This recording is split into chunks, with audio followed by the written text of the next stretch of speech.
Wow, that was a great race, Reggie. Rebecca smiled proudly and handed him a bottle of water. He smiled from ear to ear and extended his arms to hug her, catching Rebecca by surprise. He hugged her tightly and spoke in short, rapid breaths. Yeah, it was wild.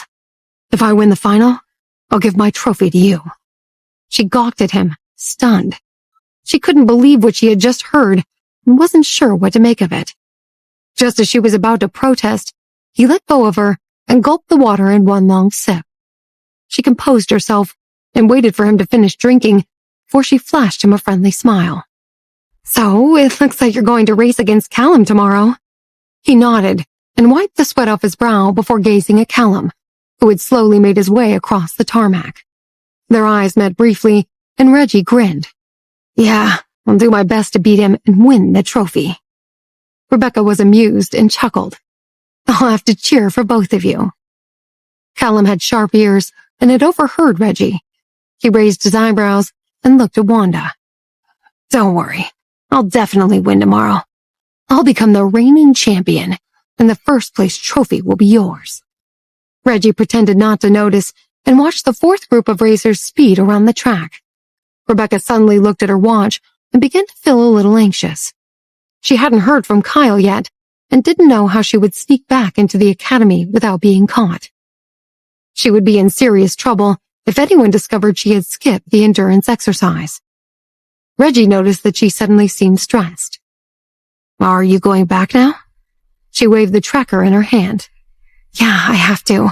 We're being tracked. I also have to make it look like I've been walking for miles and miles.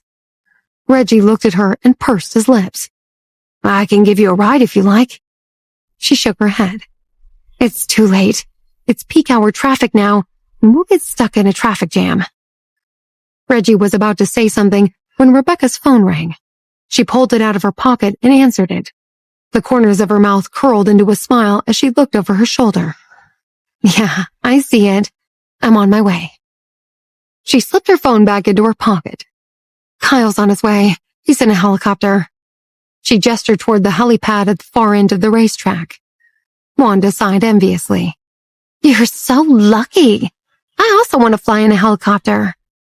Not to be outdone, Callum laughed. I'll take you for a spin in my race car later, and it'll feel just like a helicopter. Wanda giggled. Yeah, okay. Reggie watched Rebecca turn around to leave, but couldn't control the burning question in his mind. He called after her. Rebecca, wait up. She paused as he ran up to her. I want to ask you something. She looked at him, puzzled. Sure, what is it? Are you and Kyle dating? His question stunned her, and she hesitated to answer. Reggie felt like time had suddenly stopped, and he became acutely aware of sounds from the racetrack. He held his breath. She shook her head. No, I'm not ready to start dating and fall in love. Reggie felt the invisible force pushing down on him loosen and inhaled a deep, hopeful breath. He didn't realize that his whole face had lit up, and he was smiling. Okay, yeah, I understand. Rebecca looked at him, and it dawned on her that Reggie liked her. She shook her head slightly and told herself she was imagining things. Reggie knew all about the grudge between the Williams and Davis families, and she was sure he wouldn't be so careless and ignorant as to develop feelings for her. She smiled at him. I better go. I'll see you at the race tomorrow night. Just look up, and you'll find me in the grandstands cheering for you. Reggie nodded. I hope so. A helicopter appeared in the distance and slowly landed on the helipad. Reggie watched Rebecca climb in and kept his gaze until the helicopter took off and disappeared over the horizon. It was only a short flight back to the academy, and Rebecca quickly tousled her hair to make it look like she had been walking for hours. She even rubbed some dirt on her face before she hurried back to the training room. She handed in her tracking device and returned to her dorm room to freshen up before dinner. The day passed in a flash, and it was soon time for the final race. The race had been scheduled to take place at night to test the racers' abilities, and it was already dark by the time Rebecca arrived. There weren't often nighttime events at the racetrack, and the venue had been set up with additional grandstands to accommodate the enthusiastic crowd. The racers drove up to the starting line and lined up in position. Wanda clutched Rebecca's hand nervously. I read on a social media thread that it's very dangerous to race at night. Do you think they'll be okay? Rebecca nodded. They'll be fine. They know what they're doing and their cars are safe. Although she tried to comfort Wanda, she felt a knot in her stomach. Rebecca wasn't superstitious and told herself to focus on the race instead of her nerves. An announcement crackled across the loudspeakers. The race is about to begin. Start your engines. A race official waved a green flag, and the deafening roar of car engines filled the air. Plumes of smoke billowed across the track, and the smell of burning rubber stung Rebecca's nostrils. The car's headlights made the race seem almost surreal as the car sped around the bends. Rebecca kept her eyes on Callum's car, excited to see that he had already secured the lead by the end of the first round. He effortlessly drifted around the bends and burned across the main straight as if he were the undisputed king of the track. She couldn't stop herself from smiling. Callum wasn't usually such a show-off and tended to be reserved and crafty. But that evening, he surprised her and the other racers. Reggie had had a slow start, and his inexperience had caused him to begin to lag behind. He alternated between 4th and 5th position and struggled to get ahead. Rebecca watched his blue and white car speed by and suddenly had a hunch that he would catch up soon enough. Kyle was standing beside her, and he unwrapped a bar of chocolate from its packaging before holding it in front of her mouth. She lowered her eyes and smiled coyly. Where does this come from? Kyle grinned. I bought it on the way here. He pushed it against her lips, and she opened her mouth to eat it. After eating the chocolate, she licked her lips and turned to him. That was delicious. I hope I don't become fat from eating sweets this late at night. Kyle leaned closer to her. That's okay. I won't mind. Rebecca pretended not to hear Kyle and focused her attention on the cars racing around the track. Wanda was so nervous that she hadn't noticed the interaction between Rebecca and Kyle. She only had eyes for Callum's car, and she cheered loudly whenever he sped past. She desperately wanted him to take it to the top 3. Suddenly, there was a commotion on the track. The driver of the car in the 6th position misjudged a right-hand bend and clipped the fender of the car in the 5th position, causing the driver to lose control. The car spun across the track, directly in front of Reggie, and smoke from the rubber tires billowed in the air. Rebecca's heart leapt into her throat as she watched the spinning car's headlights shine straight at Reggie. Reggie swerved out of the way to avoid crashing into the spinning car, and another car raced past him. The spinning car smashed into the barriers, and bits of debris flying across the road caused more cars to lose control. Reggie had managed to avoid the disaster, but had fallen into 6th place, far behind the others. Rebecca anxiously chewed her fingernails and hoped that he would be able to catch up. Callum raced ahead with a comfortable lead. He sped around the track with the precision of a professional race car driver. As Rebecca watched her brother, she realized that although he came across as wild and unrestrained, he also worked hard with dedication and focus. She remembered when they had been young children. She had often played with a toy plane while Callum had messed around building toy cars. For their 16th birthday, Tristan had received the blueprint for an artificial intelligence robot. Callum had received an entry-level racing car, and she had received a sizable remote-control helicopter and flight lessons in a real one. Callum had taken his car out for a drive. When he had returned, he had had a private conversation with Jonathan before taking his car to one of the Davis Group's production facilities to modify it. He had spent hours working on his car, which was almost completely unrecognizable by the time he had finished. Callum had always been passionate about cars. He had become so obsessed with them that he had sometimes forgotten to eat and had hardly slept. It had been the same with racing. He had invested his entire being into it. He had changed his diet and followed controlled eating and exercise plans to maintain peak physical fitness to withstand the demands of endurance racing. He had kept his obsession for cars and racing well hidden from anyone outside his inner circle. Only those close to him knew he gave his all when working on something. Rebecca remembered a saying Jonathan had always said to them. Success comprises 1% talent and 99% sweat. Watching Callum on the track that night made her realize that what Jonathan had said was true.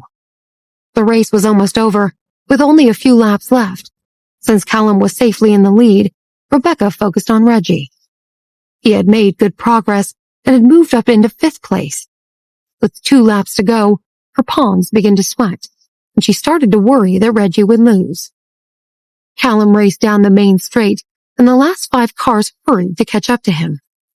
Without losing any speed, Callum raced around the track again and drifted into the hairpin bend before accelerating toward the next main straight. He was going so fast that he was almost half a lap ahead of the others when he triumphantly crossed the finish line. The announcer shouted with excitement, "Callum Davis is the first to cross the finish line. What an amazing racer! This is just incredible. Our champion has finished the race in record time." Wanda shrieked with glee and jumped up and down, barely able to contain herself. Rebecca cheered for him, but kept her eyes on Reggie. He had sped up and drifted into a tight right-hand bend, and then into the left-hand turn. He sped around the hairpin bend before accelerating to overtake the car in 4th position. Rebecca cheered him on. "Go, Reggie! You can do it!" Wanda was on the verge of losing her voice. "You've got this, Reggie!" The crowd cheered loudly for their favorite racers, and the atmosphere was electric. Reggie and the 2 other cars sped down the main straight toward the finish line at the speed of light, and Rebecca couldn't tell which of the 3 of them finished first. The 5th car followed close behind, and the crowd erupted in a frenzy of cheering and shouting. Callum had already parked his car and walked up to the winner's stage with his coach. He smiled and waved at the excited crowd. Reggie came to a stop and quickly got out to look at the results displayed on the large outdoor screen.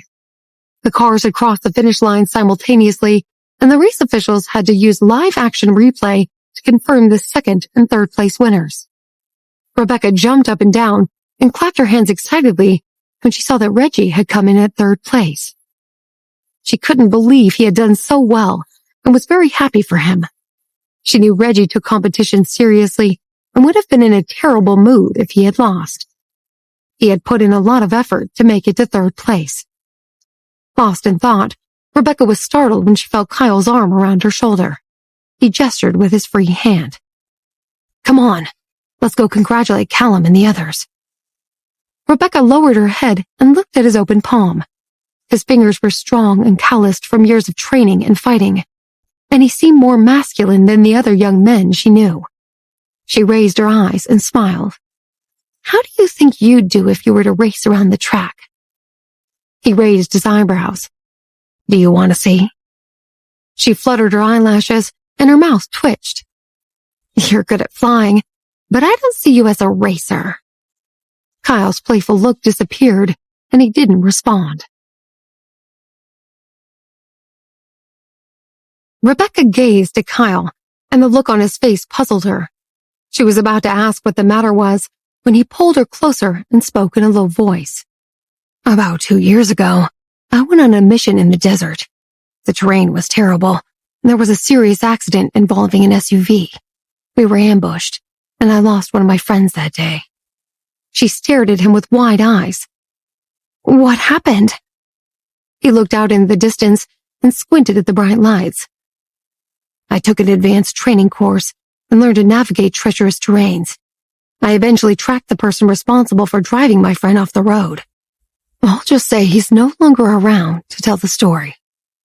Rebecca felt a shiver run down her spine. Kyle kept gazing at the lights. "I haven't enjoyed driving since then." She didn't know what to say. Instead, she quietly led him toward Callum and the others. As they walked across the tarmac, Kyle suddenly stopped and looked at her.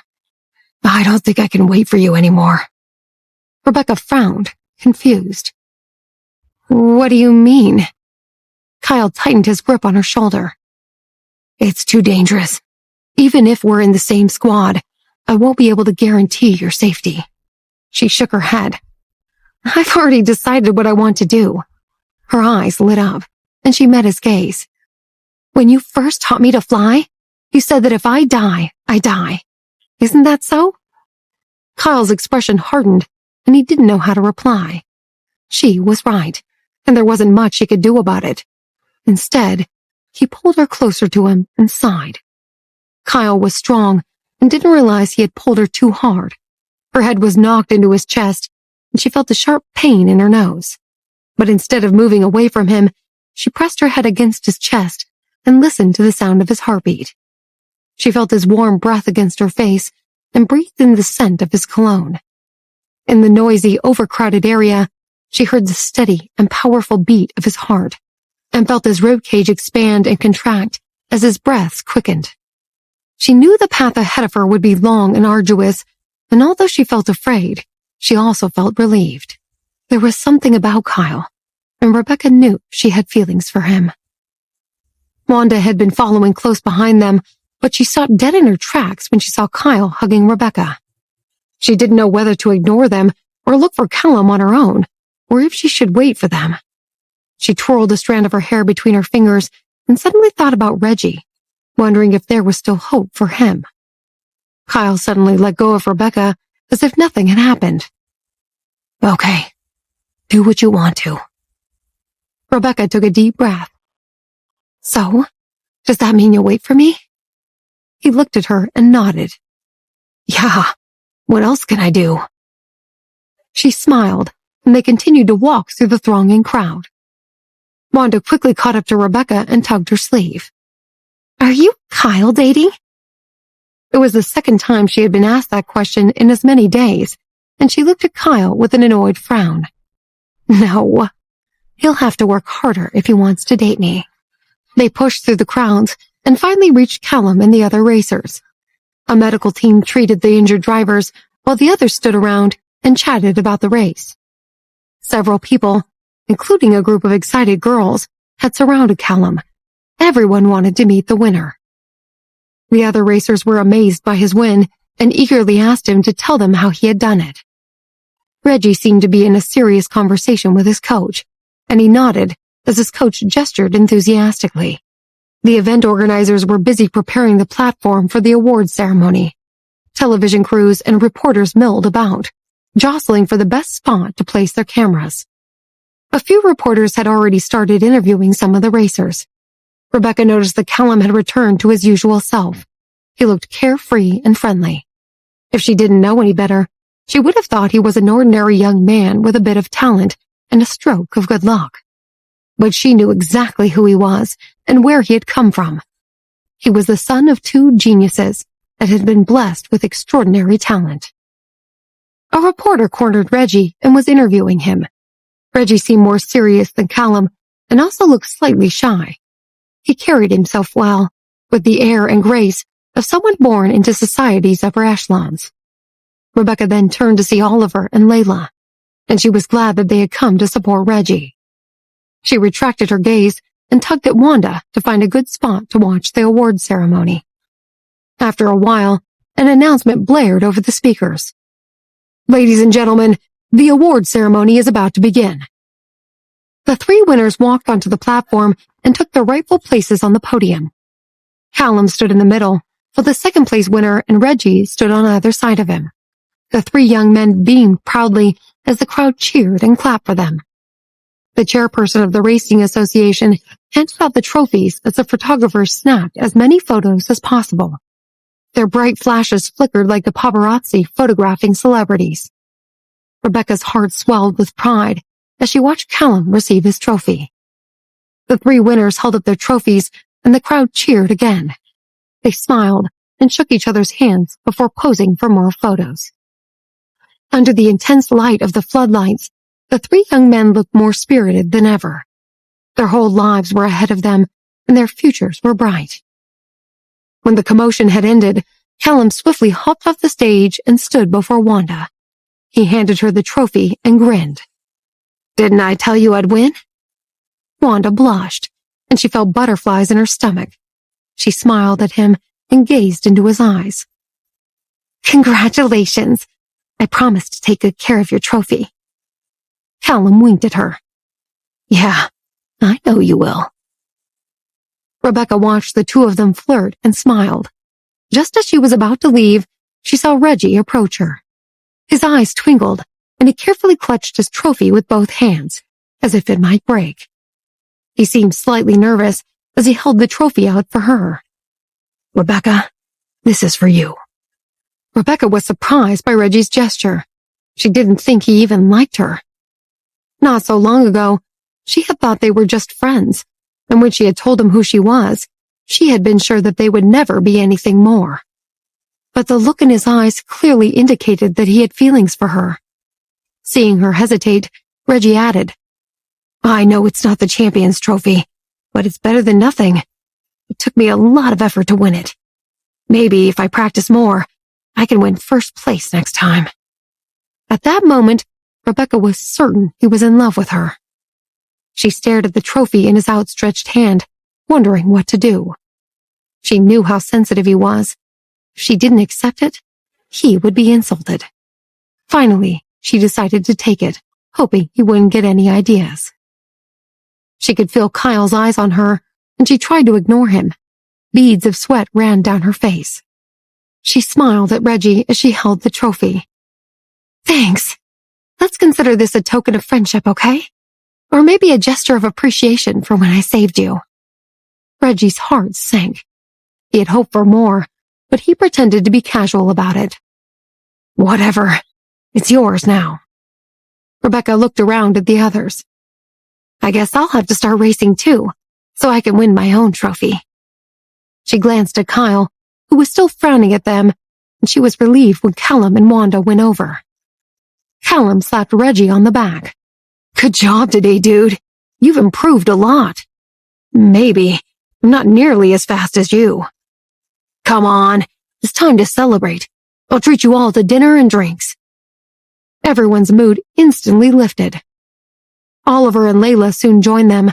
Oliver put his arms around Reggie's shoulder. "I'm proud of you, son. You gave it your best shot." Layla then hugged her brother. "You're amazing! I'm proud of you too." Reggie turned red with embarrassment. He wasn't used to so much praise. "Are you going out with the others to celebrate?" Layla asked him. "Yeah, you should come along."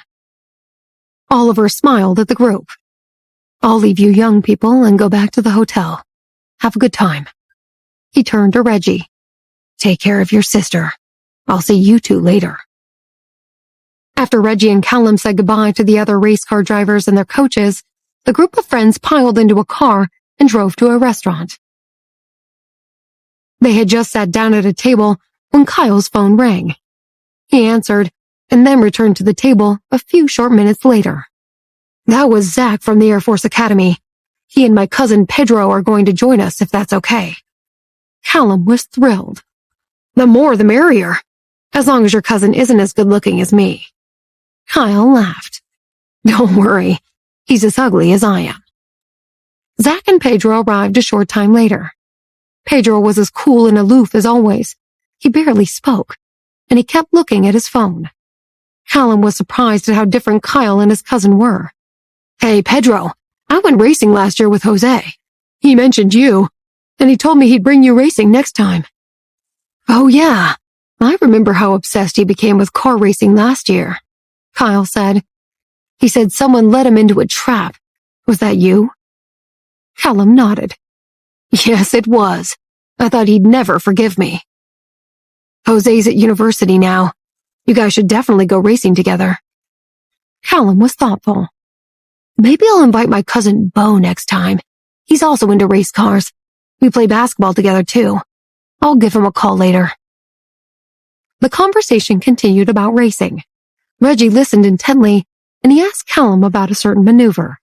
Callum was happy to share his expertise. "Hey, why don't we drive up to the mountain tomorrow morning? I can show you how to take curves. We have plenty of time before your flight leaves in the evening." Reggie nodded. "That sounds great." Layla clapped her hands excitedly. "Can I go with you and sit in the back seat?" Callum frowned. "I don't think that's a good idea. You'll get carsick." "Okay, well, I'll wait for Reggie at the hotel then."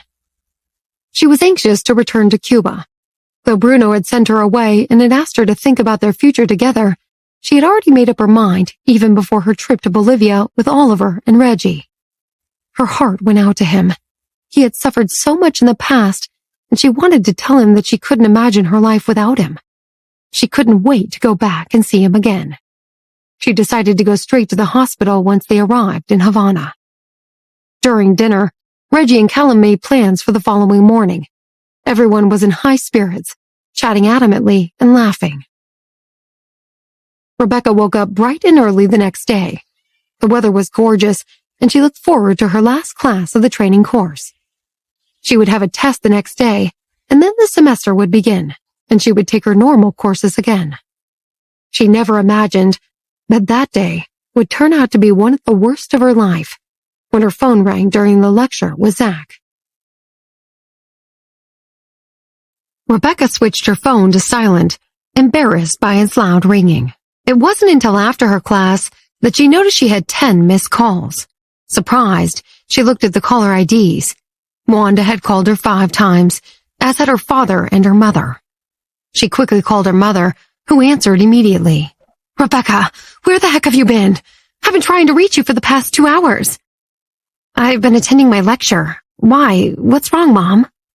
Callum drove off the side of a cliff this morning. Apparently, he and Reggie were racing on the mountain. Your father and I are on our way now with the helicopter. Can you meet us there?"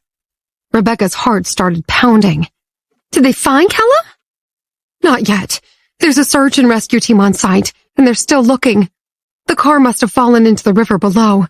It's been over an hour since the incident occurred. Reggie saw the accident, so we contacted the authorities immediately." "Okay, I'll meet you there just as soon as I can." After she hung up, she burst into tears. She didn't even notice Kyle standing in front of her. He put his arms around her. "Hey, Becky, what happened?" She wiped the tears away with her sleeve. "Something awful.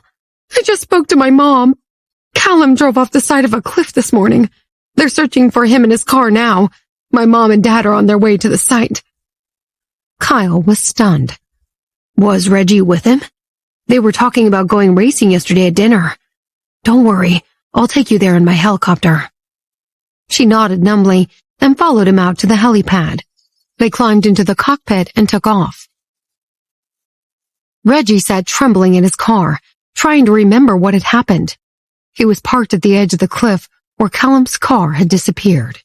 He stared blankly out the window, feeling dazed and confused.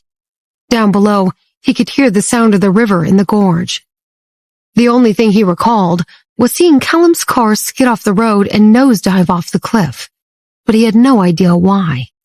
He touched his forehead gingerly and felt a large bump just above his left eye. His head was aching, though he couldn't remember having hit it. His vision had also become blurry. Everything had happened so fast that he hadn't had time to even think. He wondered whether he had accidentally accelerated instead of slamming on the brakes when he had seen Callum's car parked around the bend on the road. He took out his phone and called the authorities to alert them of the accident. He was about to call his father when he suddenly slumped forward and passed out. Rebecca and Kyle arrived on the scene just as Jonathan's helicopter landed. "Look!" Rebecca shouted, pointing to the cliff. "There's another car there. It looks like it's smashed." "That must be Reggie's car," Kyle said grimly. Rebecca's breath caught in her throat. Jonathan went over to speak to the head of the search and rescue team. "Any luck? Have you found my son's car?" The man shook his head. "I'm afraid not, Mr. Davis. It's a pretty steep cliff. The car probably smashed into bits and was carried away by the river." Jonathan clenched his fists. "Then get down there and find my son." "Yes, sir. We have divers in the river looking for him." Rebecca rushed over to hug her mother, bursting into tears again. "Mom, I can't believe this. How could this have happened?" Nancy wiped the tears from her own eyes. "I just don't understand what he was doing racing on the mountain in the first place. It's so dangerous." "It's my fault. He and Reggie were talking about going racing yesterday at dinner. I should have stopped them. I didn't think they would be so reckless. If only I had talked him out of it, none of this would have happened." Nancy hugged her daughter tightly. "He's an adult. He can make his own decisions. Don't blame yourself. Don't worry. Everything's going to be just fine. They'll find him. But even as she said that, she had a sinking feeling that there was no way Callum could have survived the accident. She patted Rebecca on the back reassuringly. Let's see if we can help the rescue team. Once we find Callum, we'll take him to the hospital, where he'll receive the best treatment. Her daughter nodded absently, staring at the car on the edge of the cliff. She asked one of the members of the rescue team what had happened to the person inside. The young man was taken to the hospital. He passed out in the driver's seat when we found him, so we couldn't question him. The hospital will call us just as soon as he comes to.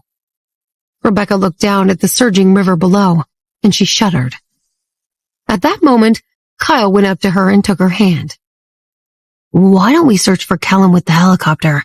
It's better than just standing around. She nodded glumly, and they climbed into the cockpit. As Kyle and Rebecca flew to the bottom of the gorge, Rebecca could hear the sound of the river. She couldn't help but think about how long it had already been since Reggie had called for help. So much time had passed since Callum had driven off the cliff, and she wondered whether they would find her brother and his car's remains. She knew that even if Callum had managed to survive the crash, he would have drowned in the river. Everyone was thinking the same thing, but no one dared to say it out loud. Rebecca pushed her negative thoughts aside and focused on looking out the window, hoping to find some clue of Callum's whereabouts. Luckily, Kyle's helicopter was a rescue aircraft that was equipped with everything they needed. He expertly maneuvered it to the area below the cliff that Callum had driven off of. He turned to Rebecca. You fly the helicopter while I climb down the ladder and search for him in the river. We won't be able to land there. Okay, just tell me what to do. He carefully explained how to maintain the aircraft's levels and the precautions to take. He then put on his swimming gear and collected the equipment he needed.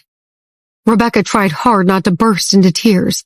She had never flown a helicopter by herself before, but she followed Kyle's instructions.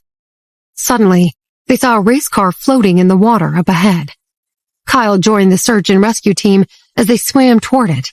They tied ropes around the car and, with the help of helicopters, slowly dragged it out of the water. Rebecca was stunned.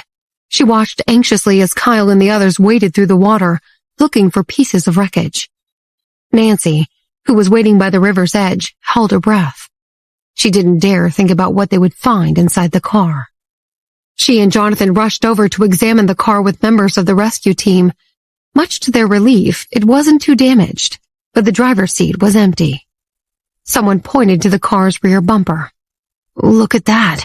It must have been hit by the other race car. It's also consistent with the tire marks we found on the road. Jonathan clenched his fists in anger. So Callum didn't lose control of the car. That damn Williams boy smashed into him. He's responsible for this. I'll strangle him with my bare hands. Nancy was looking through the window at the car's interior. I don't get it. What happened to Callum? Do you think he swam to safety? At the hospital, Reggie slowly opened his eyes and looked around. Oliver and Layla rushed to his side. How do you feel? They asked in unison. Reggie blinked, finding it difficult to speak. Where's Callum? Did they find him? Layla bit her lips and glanced at her father. Oliver shook his head. Not yet. They're still looking for him in his car.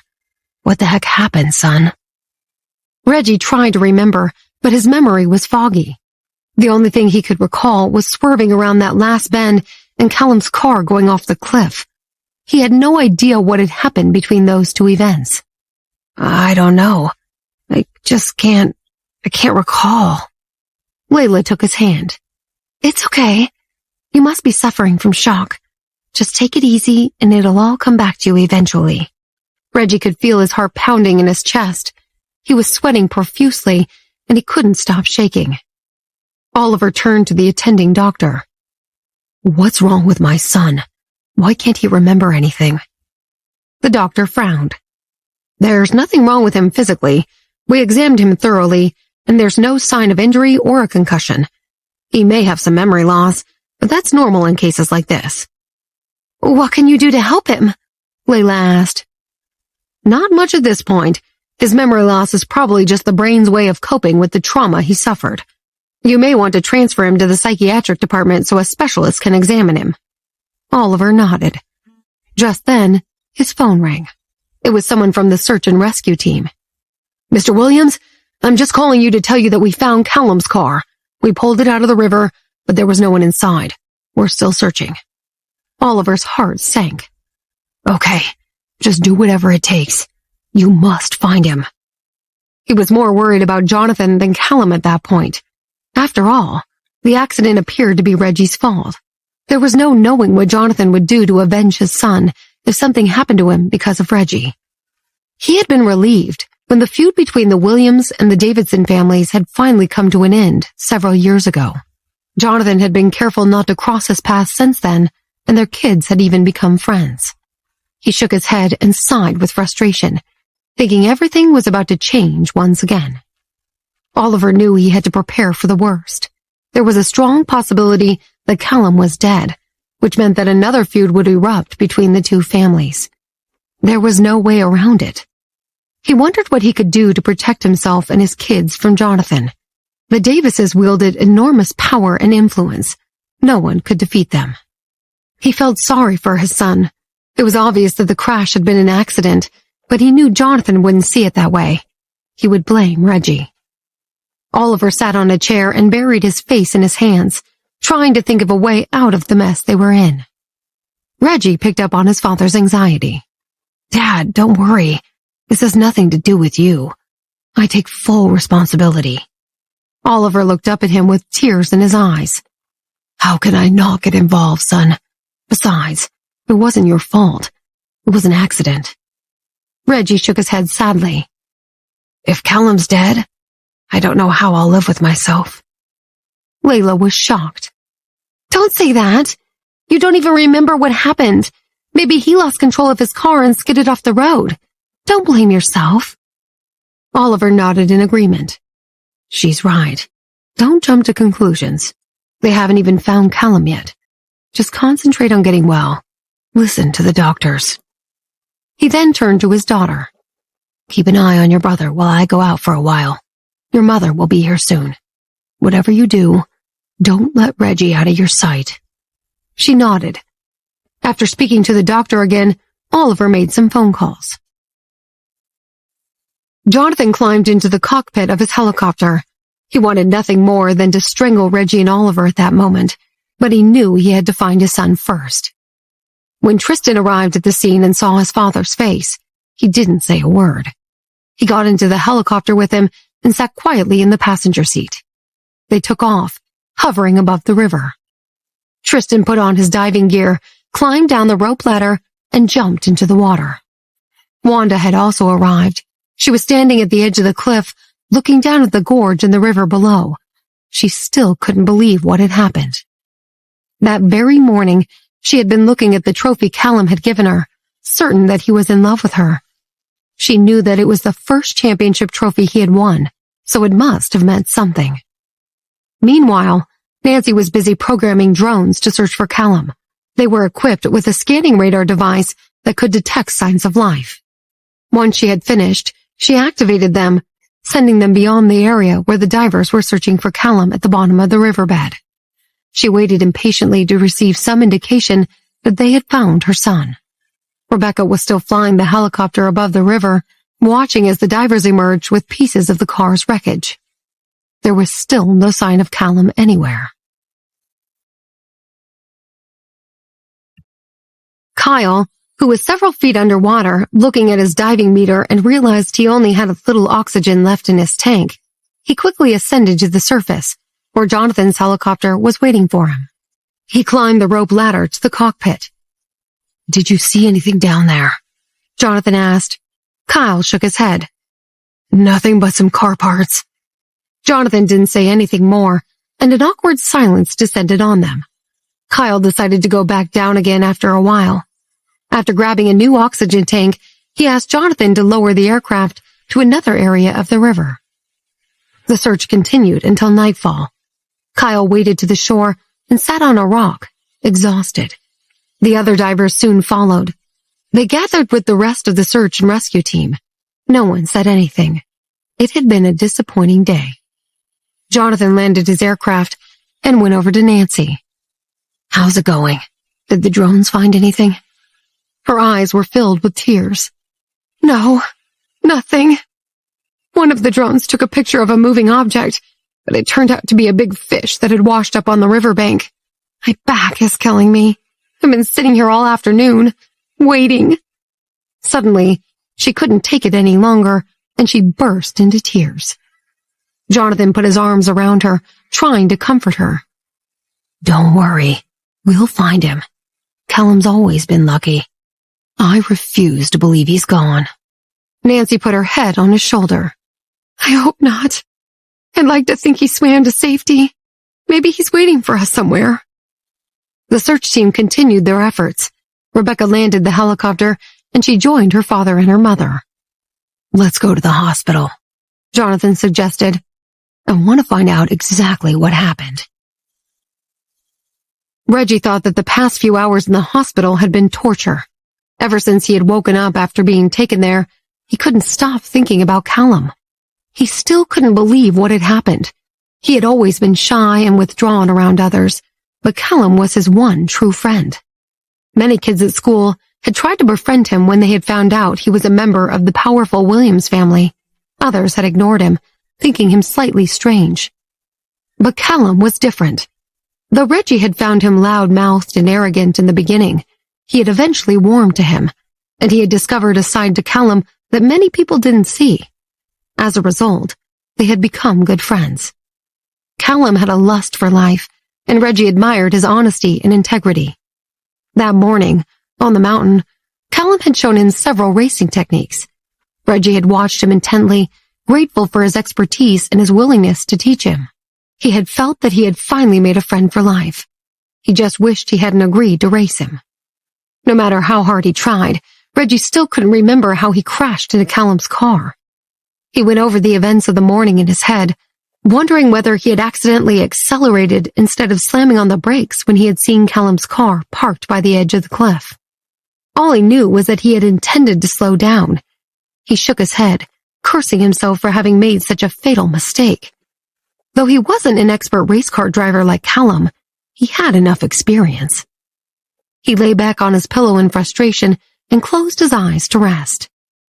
Just then, the door to his room opened, and Rebecca, Nancy, Kyle, Wanda, and Jonathan burst in. Reggie's breath caught in his throat when he saw them. He couldn't imagine what news they were bringing, but from the looks in their eyes, he knew it wasn't good. He turned pale as they approached him. Oliver, who was sitting next to his bed, got up and offered Jonathan his chair. "Why don't you have a seat so we can talk about this?" But Jonathan ignored him. He peered at Reggie, trying to find some clues in his facial expression. Reggie sat up and looked him straight in the eye. "Mr. Davis, I'm so sorry about what happened." Nancy glared at him and was about to say something nasty, but Jonathan put his hand on her arm to calm her. He then turned to Reggie. "Tell me everything, from the moment you made plans to go racing last night, right up to the accident." Reggie took a deep breath, and he began to tell them about the previous day's race and the dinner afterward. Kyle, Layla, Wanda, and Rebecca nodded, remembering that Callum had suggested that he and Reggie go racing on the mountain the following morning. Rebecca held her breath as she waited to hear the rest of the story. She refused to believe that Reggie was responsible for her brother going off the cliff, even though she knew her mother and her father thought otherwise. "Callum wanted to show me some tricks on how to take curves," Reggie explained. "The winding road on the mountain was perfect for that, and there was very little traffic, so we drove up there. I parked my car and got into his. After showing me a few things, he suggested we race. I was a bit apprehensive, but he told me we wouldn't go very fast." "Go on. What happened after that?" Jonathan prompted him. Reggie took a deep breath. "I got into my car and we started racing. The first part was okay. We weren't going more than 80 miles an hour, and Callum was a few hundred feet ahead of me. But then he accelerated, and he must have been going about 100 miles an hour. Thankfully, there was no one else on the road. I tried to keep up with him, but those bends in the road were killers. I eventually lost him. At that moment, his voice started shaking. I remember reaching the top of the mountain. There was one last bend on the road. As I rounded it, I saw Callum's car parked by the edge of the cliff, right in front of me. I knew I had to slow down. Everything that happened after that is a blur. I must have smashed into his car, but I can't remember anything. There was a stunned silence. Jonathan finally spoke. But how? Why didn't you slam on the brakes? Couldn't you see properly? Or did you miscalculate how far away his car was? Reggie shook his head. The sun was behind me, so I could see just fine. Honestly, Mr. Davis, I don't know what happened. I don't even remember hitting the car. All I know is that it went over the cliff. Reggie had finished recalling what he could from the accident, and there was a hushed silence in the room. Oliver knew that his son wouldn't lie, and his heart sank. If he were Jonathan, and his son had disappeared over a cliff, he would have been livid and wouldn't have let the matter rest. He wouldn't have been able to let it go until someone paid for his son's death with their lives. The atmosphere was tense, and everyone was on edge. Suddenly, Kyle spoke up. Have you thought about trying hypnosis? Oliver nodded. Yeah, we tried it earlier this afternoon, but it didn't help. Kyle frowned. I once had a squad member in a similar situation. We were on a search and rescue mission, and we found a group of mercenaries holding some villagers hostage. Instead of shooting the mercenaries, my squad member shot the hostages and killed them. It was always a good shot, so it wasn't as if he missed the mercenaries and accidentally shot the hostages. He also couldn't remember anything afterward and didn't know how to explain what had happened. Everyone looked at Kyle in astonishment. Kyle turned to Reggie. Did you or Callum come into contact with any unusual substances or plants? Maybe you ate something. Did the doctor find anything abnormal from your blood tests? Reggie shook his head and frowned. No, my blood tests came back clear. We went for dinner after the race, and I ate breakfast at the hotel this morning. Kyle pursed his lips and then looked at Rebecca. Why don't you do your evaluation? Rebecca nodded and walked over to Reggie.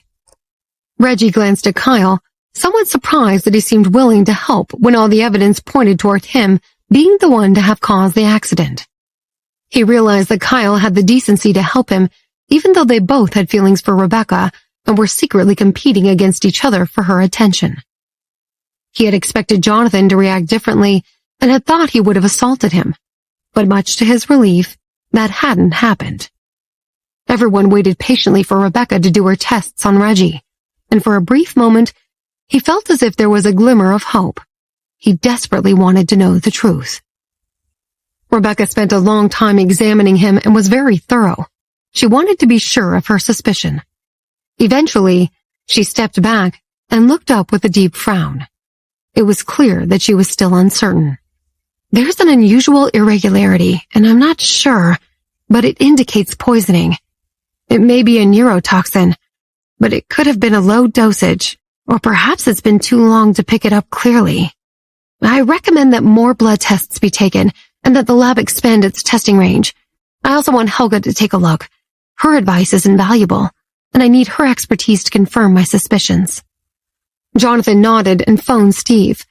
After a brief conversation, he hung up and put his phone away. Steve will charter a private plane to bring Helga here as quickly as possible. Oliver had already called the doctor and asked him to draw another vial of blood for testing. The rescue team continued with their search efforts to find Callum. Time passed quickly, and the blood test results came back from the lab. The report indicated nothing abnormal or irregular, just as the previous report had stated. The blood tests had been completed blood counts to check for an indication of early toxin exposure in the white blood cells. Both blood tests showed that there were no toxins present. Oliver frowned and was about to ask the doctor about the report when Zoe arrived. She looked anxious and concerned. Layla hurried over to her and held her hand. Mom, I'm so glad you're here. The blood tests aren't showing anything, and we're waiting for Helga. Zoe nodded and sat on a small bench beside Reggie's bed. It was late in the afternoon by the time Steve and Helga arrived. Helga walked into Reggie's ward and smiled faintly at everyone, but didn't say anything. She put her doctor's bag on the bedside table and placed 2 fingers on Reggie's wrist. She closed her eyes as she counted his heartbeat. She did several other tests as well, and after a while, she called for Rebecca. "I need your help now." Rebecca asked everyone to leave the room, and they prepared to draw a vial of blood. A few minutes later, Rebecca came out of the room and went to the nurse's station to arrange for the vial to be sent to the lab for testing. The report took longer than usual, and after waiting for what seemed like an eternity, the doctor returned with a document in his hands. What he said next stunned everyone. The tests detected the presence of a specific type of hallucinogen. Jonathan's face paled when the doctor explained the blood test results. Oliver quickly took a step forward. "Jonathan, we need to talk in private. Come with me." They left Reggie's ward and found an empty waiting room down the hallway. Oliver gestured for Jonathan to sit on the couch, and he also sat down. "I don't know of any trouble between our sons. Reggie has always spoken highly of Callum, and they've become good friends. Even if there was an issue, Reggie would never resort to such a callous method of causing harm to Callum. I strongly suspect someone else is responsible, especially now that Helga has confirmed that Reggie was under the influence of a hallucinogen." Jonathan tried not to think about the awful thing that had happened to Callum. He wanted to remain objective and not be steered by his emotions. "Do you think this is a target on me or both of us?" Oliver shrugged. "It's hard to say, but it is an interesting thought. Who do you think will benefit by creating trouble between our families?" Jonathan narrowed his eyes. They had coexisted in peace for many years, but that didn't mean they weren't wary of one another. "If our 2 families fight with each other, the whole of Cuba will be in turmoil, and I can think of many people who will benefit from such a situation." Oliver sighed helplessly. He suddenly remembered the incident at the mines in Martinique. He briefly explained to Jonathan what had happened. "The issue was resolved, but I felt uneasy about it. Something wasn't adding up.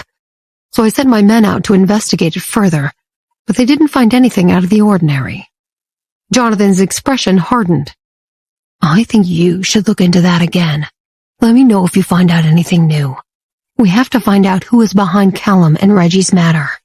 I'll get my team on it right away." He pulled his phone out of his jacket pocket and made a call. "Jack, find out who was at the restaurant Callum and Reggie were at after the race, and who knew he and Reggie would go up to the mountain to race the next day. Question everyone who was there, from the servers to the kitchen staff, and check out the surveillance cameras. Find out everything you can about those who knew about the race and their network." He hung up and turned to Oliver. "Whoever has done this will have to face us both, and they'll pay for it with their lives." He got up and strode out of the room, barely able to control his anger. He found Steve and the Sloan twins waiting in the lobby, together with Jose, who had heard that something had happened to Callum. Jonathan briefed them on what Reggie had said had happened before taking them to the accident scene. The rescue team had set up a makeshift operations tent and had everything they needed to conduct a thorough search, but they still had no news. A body wrapped in bandages lay on a steel bed. The room was sparsely furnished and clean, but because there were no windows, it was cold and damp. A small wooden table stood a few feet from the bed, and an oil lamp illuminated half of the room, leaving the rest in the dark. A phone on the table rang, disturbing the deathly silence. A figure appeared out of the darkness and answered it. "Hello?" "Is he awake?" the person on the other end of the phone asked. The figure shook its head. "Not yet, but he's recovered well. He no longer has a fever and will probably wake up at dawn." "Good. He's obviously fit and healthy. Give him another injection when he wakes up. I don't want him to remember anything." The caller coughed and sounded excited. "Okay." The figure hung up, and the room became silent once again. The search for Callum continued through the night. Bo, Luke, and Jose worked on the front line with the rescue team and were exhausted by the time the sun peaked over the horizon. They had still found nothing. Reggie had been discharged from the hospital and went to the scene to help them look for Callum. Just as he was about to put on his wetsuit and diving gear, a figure emerged from the water. Jose removed his goggles and slipped the oxygen tank off his back as he walked out of the river and onto the bank. His wet hair clung to his face, and he panted as he strode toward Reggie. He glared at Reggie and scowled. "So you're the one who pushed Callum's car over the cliff?" Reggie nodded. Jose sneered at him. "They say you don't remember what happened, and it was someone else's dirty work." He took off his diving suit and looked Reggie in the eyes. "I don't believe them. Let's fight." Reggie nodded again and rolled up his sleeves. He waved dismissively at one of the rescuers who wanted to stop them from fighting. Oliver watched helplessly, knowing it would be useless to intervene. He also knew that Reggie was racked with guilt over what had happened. Jose and Callum were as close as brothers. They had connected the moment they met in kindergarten and had been inseparable ever since. Although they had been busy after they had finished high school, they had always made time for one another during the holidays, and they had often raced, played basketball, or hung out together. Callum's disappearance had upset Jose, and he refused to accept what had happened. He had thrown himself into the search and rescue mission with everything he had, and seeing Reggie had made him snap. He was ready to fight to the death if it meant avenging what had happened, and he took his wrath out on Reggie. Reggie didn't want to fight, but he also harbored anger and resentment and could no longer control his suppressed emotions. It was the perfect situation for the two young men to let their frustrations out. Jose had always enjoyed fighting and had mastered several fighting styles as he had grown up, but searching for Callum through the night had left him weak and physically exhausted. Reggie had also worked out since he was a young boy, but the effects of the hallucinogen had made him frail, and he was mentally tired as well. The two young men were in the worst possible shape to be fighting, but they still faced each other head-on as Jose threw the first punch. They rolled in the dirt, and each tried to gain the upper hand without much success. Jose grabbed Reggie by the collar and tried to headbutt him, but Reggie dodged just in time and kicked him in the stomach. They soon had their hands around each other's throats and were both turning red in the face. Jose's chest heaved up and down as he scrambled for air. "It's a pity beating you to death won't bring him back." Reggie's face contorted, and he pushed against Jose. The reality of what had happened to Callum was too painful for him to bear. Jose's fist hit him squarely in the face, and blood poured out of his nose. He wiped it away with the back of his hand and tried to roll out of Jose's grip. Jose spat in the dirt next to Reggie and glared at him. "You'd better hope we find Callum. If we do, I'll forget this ever happened. But if we don't..." He let go, and Reggie slumped back. They both sat on the ground, motionless. They breathed heavily, and their bodies were covered in bruises, scrapes, and dirt, but they both seemed to feel better. A short while later, Rebecca arrived with Wanda. Wanda looked around helplessly. She was still a young teenager and didn't know what to do or how to cope. Kyle had also rejoined the search effort. He flew his helicopter over to Rebecca to pick her up, before flying over the river to see if they could find any traces of Callum. Wanda watched the rescue team's work, and visions of her last moments with Callum at the hotel during breakfast the previous day flashed through her mind. Tears welled up in her eyes, and she began to sob. Suddenly, she saw a familiar figure through her blurry eyes and ran toward him, throwing herself in his arms. "Callum!" Tristan had been on his way to the makeshift operations tent when he felt someone hugging him. He looked down and saw a young girl in tears. His body stiffened, and he didn't move. Wanda sobbed, and her voice was hoarse. "You're back!" She looked up, and her eyes went wide with shock. Although the young man in front of her looked precisely like Callum, he seemed cold and indifferent, and she quickly realized that it was Callum's brother, Tristan. Wanda covered her mouth with her hand and slowly let go of Tristan. "I'm so sorry." He looked at her and nodded. "Don't worry, I'll find him." He turned around and went to the makeshift operations tent to check something on the computer monitor. Wanda didn't move. Instead, she stared out into the distance in a daze. Everyone else seemed to have something to do. She felt helpless, as though she were just in the way. The search and rescue effort continued, and Jonathan's investigation progressed. Jack had established a list of everyone who had been in contact with Callum the day before the accident, and it was extensive. Jonathan and Oliver had mobilized all of their men to help Jack. Jack had identified several suspects, and it took a long time for Oliver and Jonathan's teams to follow up on each lead. The most significant setback was that they had missed at least an hour between finding out that Callum had driven off the cliff and deploying the rescue team. Anything could have happened during that hour, and all traces of him could have been wiped out before the rescue team had arrived. Rebecca and Kyle continued their efforts to search along the river, scouring the banks and rocky cliffs. Nancy hadn't rested since she had heard about the incident and had already lost a lot of weight. When Jonathan returned to the scene, he found her controlling a drone. She was supporting Rebecca and Kyle as they checked along an inaccessible part of the river with caves recessed into the cliffs. He looked at her and frowned. "It's time you take a break and go back to the hotel." She gazed at him with bloodshot eyes. "I can't go. I have to find him first." Jonathan sighed and took the drone controller out of her hands. He pulled her into his arms and hugged her tightly. "You've been searching for him without a break for 2 days now. You're going to burn out. We can't rule out that he didn't survive the accident, and we're investigating the possibility that he's been kidnapped. But you can't go on like this." Warm tears streamed down Nancy's cheeks as she shook her head. "I can't just sit still and do nothing." Jonathan wiped her face and sighed. "We have a very competent team of people looking for him. Jack and Jacob are in charge, and you're on the verge of collapsing. You need to be in good health for when we find him." Nancy sobbed, and she leaned against his chest. "Oh, Jonathan, I'm so scared." Jonathan understood why she felt so anxious. It was as if her traumatic past had come back to haunt her, and her feelings of despair had resurfaced. "My darling wife, don't be afraid. You've lost so much already. I won't let anyone take Callum from you as well."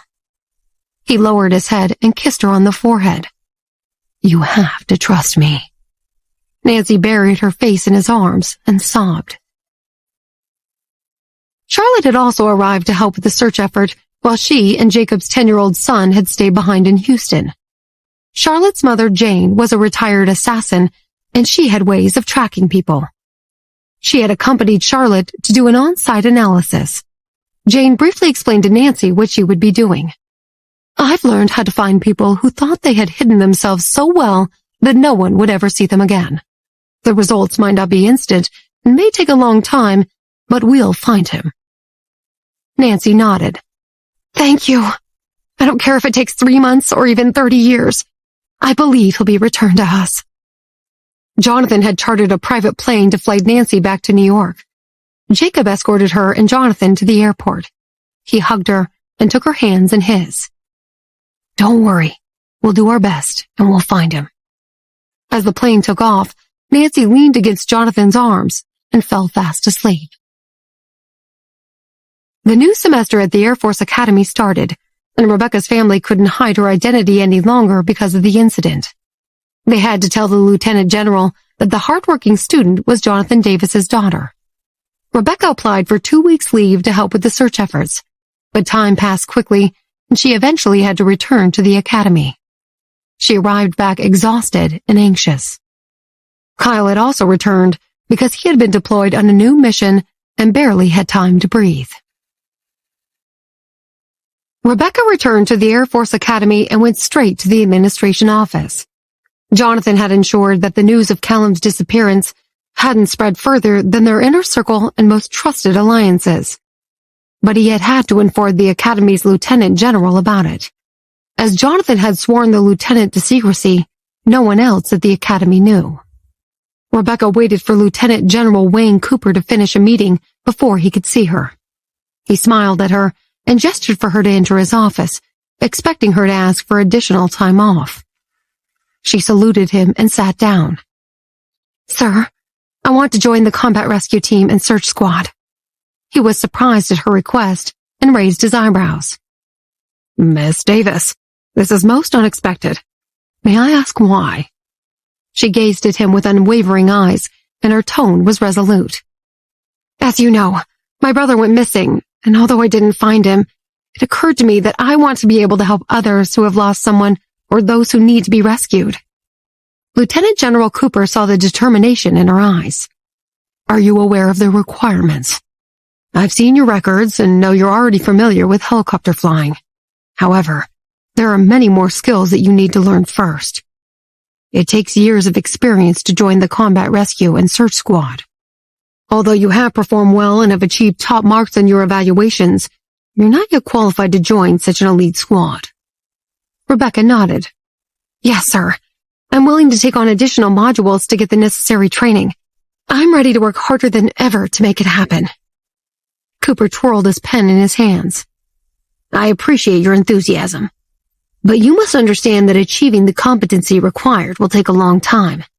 The best I can do is to arrange for an evaluation of your current skills, and if the training academy is willing to accept you, I'll write a letter of recommendation in support of your request. Rebecca nodded and stood up. Thank you, sir. She saluted him and left the room.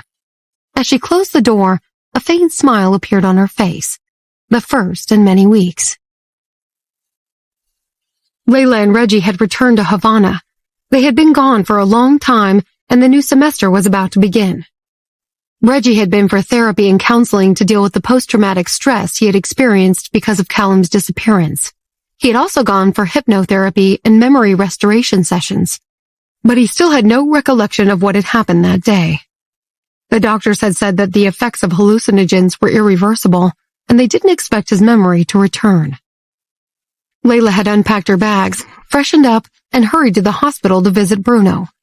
But when she got there, the nurses told her that he had been discharged 3 days ago.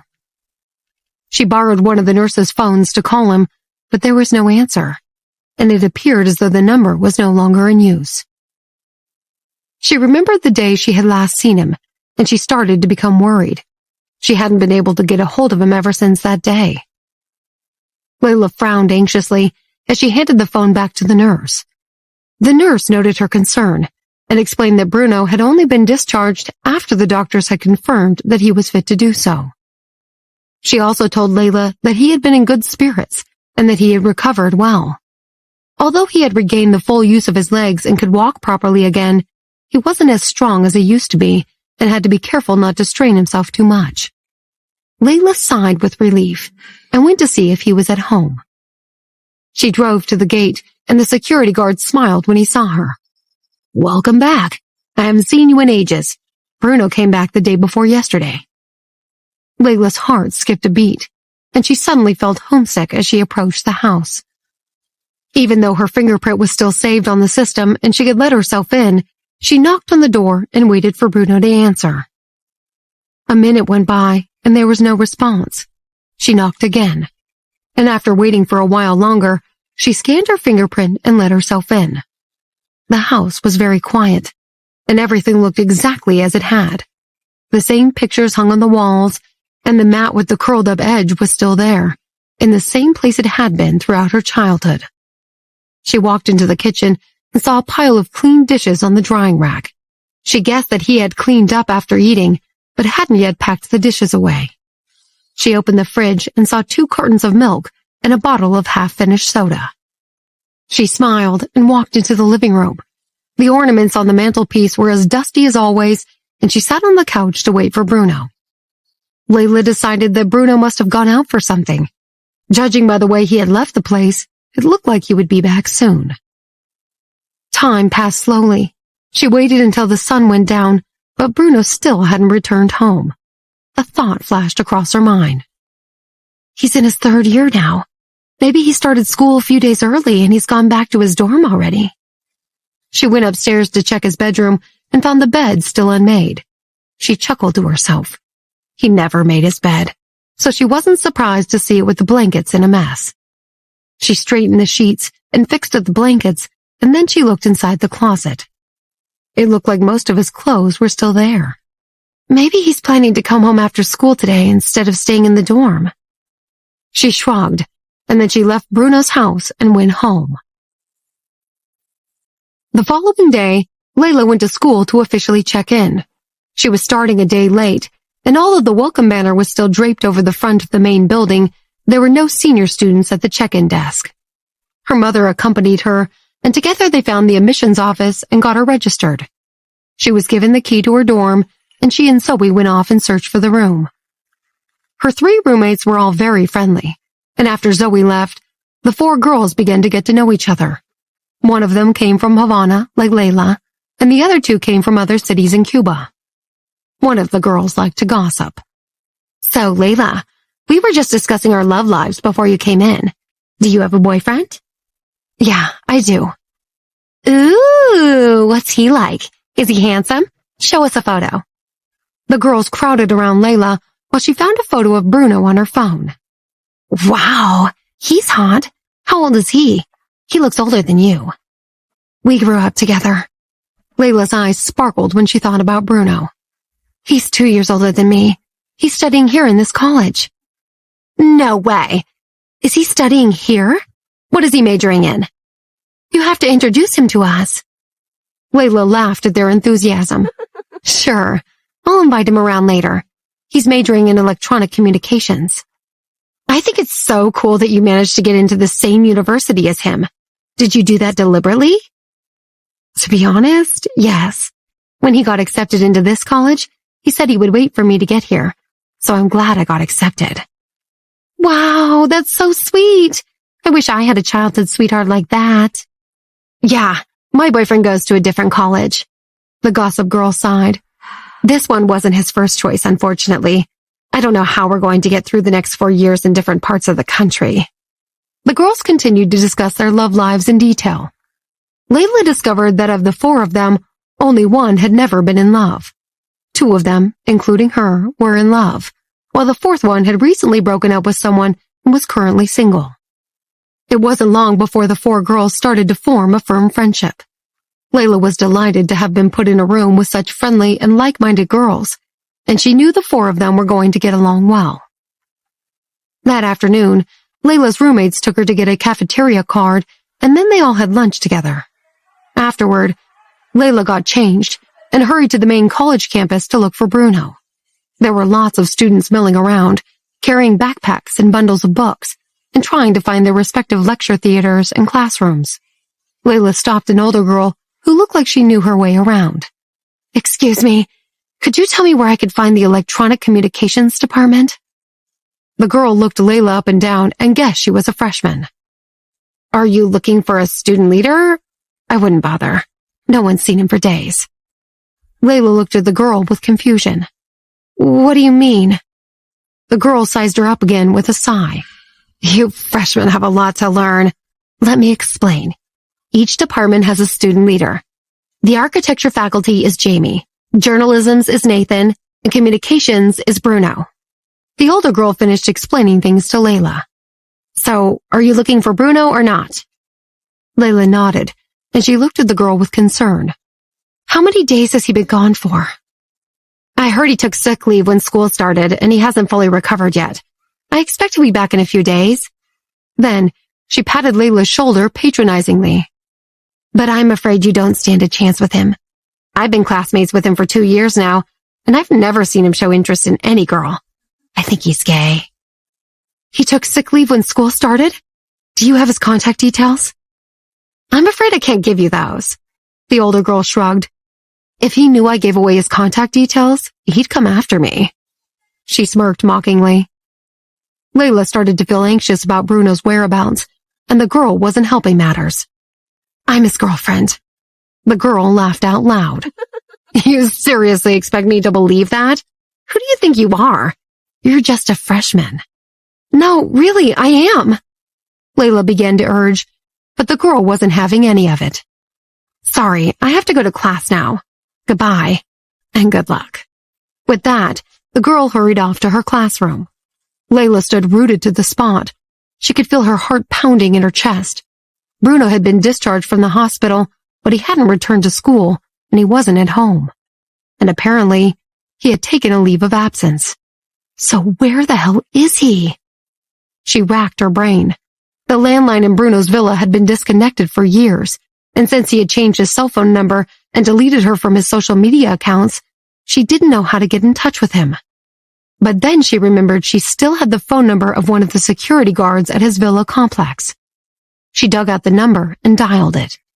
The security guard answered almost immediately. "Who is this?" "It's Layla Williams, Bruno's friend. Have you seen him today?" "Isn't he in school? I saw him the day before yesterday. He was leaving with a suitcase, so I assumed he was going back to college." Layla's heart sank. "And you haven't seen him since then?" "No, he didn't come back. Let me check with my colleague." The phone went quiet while the guard spoke to his colleague. "No, sorry. He hasn't seen him either." Layla thanked the man, and then she hung up. She decided she would go and check out Bruno's dorm room. Most of the students were in class, so the place was quiet, but he had taken her to his dorm room once before, and she remembered where it was. She found the dorm supervisor at his reception desk and approached him. "Excuse me, sir. I'm Bruno Torres's younger sister." She thought the man might be more willing to provide information if he believed Layla was family. "He hasn't been in touch for a few days, and we're worried about him. Have you seen him recently?" The man sized her up and thought she looked honest and respectable. "Bruno hasn't come back to school this semester." Again, Layla's heart sank. She thanked the supervisor and found her way to the administration office to ask there. The administration officer took her to Bruno's tutor office, but his tutor told her the same thing that everyone else had. "Bruno applied for sick leave before school started. I heard he was poisoned. I told him to come back when he had completely recovered. You're his younger sister, huh? Isn't he at home?" Layla shook her head. "We haven't been able to find him for a few days now. If he contacts you, could you please let me know immediately?" Bruno's tutor agreed to get in touch as soon as he knew anything, and Layla gave him her contact details. As she left the office, she felt as if she was shrouded in a thick haze that she couldn't see through. She decided to call her brother. "Reggie, Bruno's gone missing again. Can you help me find him?" Reggie was thinking about the last words that Rebecca had spoken to him. She had been searching tirelessly for Callum, and her feet had barely touched the ground. She had neglected herself, and her long hair had become oily and lank because she hadn't washed it for days. She had stopped caring about the way she looked and had thrown everything into the search for her brother. Even her face had been dirty the last time he had seen her. Then, they had had to go their separate ways, she to the academy and he to Havana. They had stood under the hot sun together, and she had said, "Reggie, I don't hate you, but I can't be friends with you. If I don't find Callum alive, it's better that we don't see each other again." Reggie had felt as if he had taken a blow to the stomach, and the color had drained from his face. He hadn't even been able to speak a single word because no words had seemed meaningful enough. After that, they had parted. He was lost in his memories of Rebecca when his sister rang and asked him to help her find Bruno again. "What happened to him, Layla?" "He hasn't come back to the university, and he's not at the villa either." Layla could tell her brother was in a bad mood, but he was her last chance. "Please help me find him, Reggie. After I left and didn't speak to him for so many days, he must have thought that I'd completely abandoned him. I'm afraid something bad has happened to him." Reggie sighed.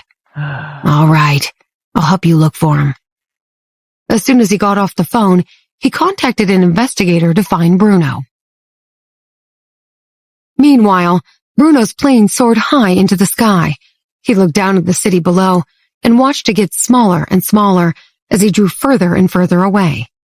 For the first time in a long time, he felt at peace. 10 days earlier, when he was still in the hospital, everything had been different.